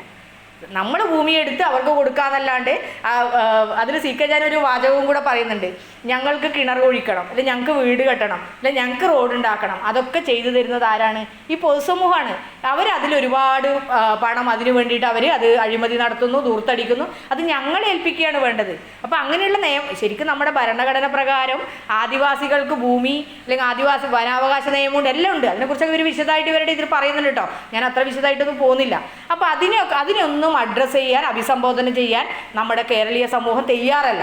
അതുകൊണ്ടാണ് ഇവരുടെ ആത്മകഥ, അടിമമക്ക എന്നുള്ള ആത്മകഥ ഇത്രയും എനിക്ക് തോന്നുന്നത് അത് വേറൊരു തരത്തിൽ അത് വളരെ പ്രചാരം കിട്ടും, അതിലൊരു സംശയമില്ല കേട്ടോ. ഇന്നത്തെ കാലത്ത് NGOകളൊക്കെ വ്യാപകമായ കാലത്ത് അതിന് വലിയ പ്രചാരം കിട്ടും. പക്ഷെ കേരളത്തിൻ്റെ ഒരു പൊതുസമൂഹത്തിൽ CK ജാനുവിൻ്റെ അടിമമക്കയ്ക്ക് വലിയ പ്രചാരം കിട്ടാത്തതിൻ്റെയും അവരുയർത്തുന്ന ഭൂപ്രശ്നത്തിന് വലിയ പ്രചാരം കിട്ടാത്തതിൻ്റെയും കാരണം ഇത് തന്നെയാണെന്നാണ് ഞാൻ പറയാൻ ആഗ്രഹിക്കുന്നത്. അപ്പോൾ നിങ്ങൾ കുട്ടികൾ ഇങ്ങനെയുള്ള ഇങ്ങനെ ദുരിതം അനുഭവിക്കുന്ന പാർശ്വവൽക്കരിക്കപ്പെട്ട വിഭാഗങ്ങൾ ഇവിടെ ഉണ്ട് എന്ന് നമ്മൾ ക്ലാസ്സിലൊക്കെ നിരന്തരമായിട്ട് പഠിക്കും. നമ്മൾ അവരോട് എന്തിനാ സഹതാപം കാണിക്കുന്നത്? അങ്ങനെയാണ് നമ്മൾ അതിനെ ആലോചിക്കുക. നമ്മൾ അവരോട് സഹതാപം കാണിക്കണം, അവർക്ക് ഭൂമിയില്ല, അതില്ല. പക്ഷെ അവരുടെ ഇടയിൽ നിന്ന് ഒരു നേതാവ് ഉയർന്നു വരുമ്പോൾ ഇങ്ങനെയുള്ള, അതായത് പുരുഷൻ പറയേണ്ട പ്രശ്നങ്ങൾ ഒരു സ്ത്രീ പറയുമ്പോൾ അതിനെ അഭിസംബോധന ചെയ്യാൻ നമ്മുടെ പൊതുസമൂഹത്തിന് പൊതുവെ സാധിക്കുന്നില്ല. അത് സാധിക്കുന്ന തരത്തിലേക്കുള്ള ചിന്ത ഉണ്ടാകാൻ, അതും നമ്മുടെ ശ്രീകുമാരി ടീച്ചറെ പോലെ ഇത്രയും, ഞാൻ നേരത്തെ ടീച്ചറെ കുറിച്ച് 2 വാക്ക് പറഞ്ഞു, ഇത്രയും കൃത്യമായ ഇടപെടലുകൾ നടത്തുന്ന ടീച്ചറുടെ ഇനിയുള്ള സർവീസ് ജീവിതം, ഞാൻ ഉദ്ദേശിക്കുന്നത് ഈ റിട്ടയർമെൻറ്റിന് ശേഷമുള്ള ജീവിതം, ഇങ്ങനെയുള്ള പ്രവർത്തനങ്ങൾക്ക് ഞാൻ വയനാട്ടുകാരിയാണ്, ഞാൻ കണ്ണൂരുകാരിയാണ്. പക്ഷേ വയനാട്ടിൽ കുറച്ച് കാലമായിട്ട് താമസിക്കുന്ന ആളാണ്. അതുകൊണ്ട് അവിടുത്തെ ഈ ആദിവാസി ജനതയുടെ ജീവിതത്തിൻ്റെ ഒരുപാട് ദുരിതങ്ങൾ ശരിക്കും നേരിട്ട് കണ്ട ഒരാൾ കൂടിയാണ്.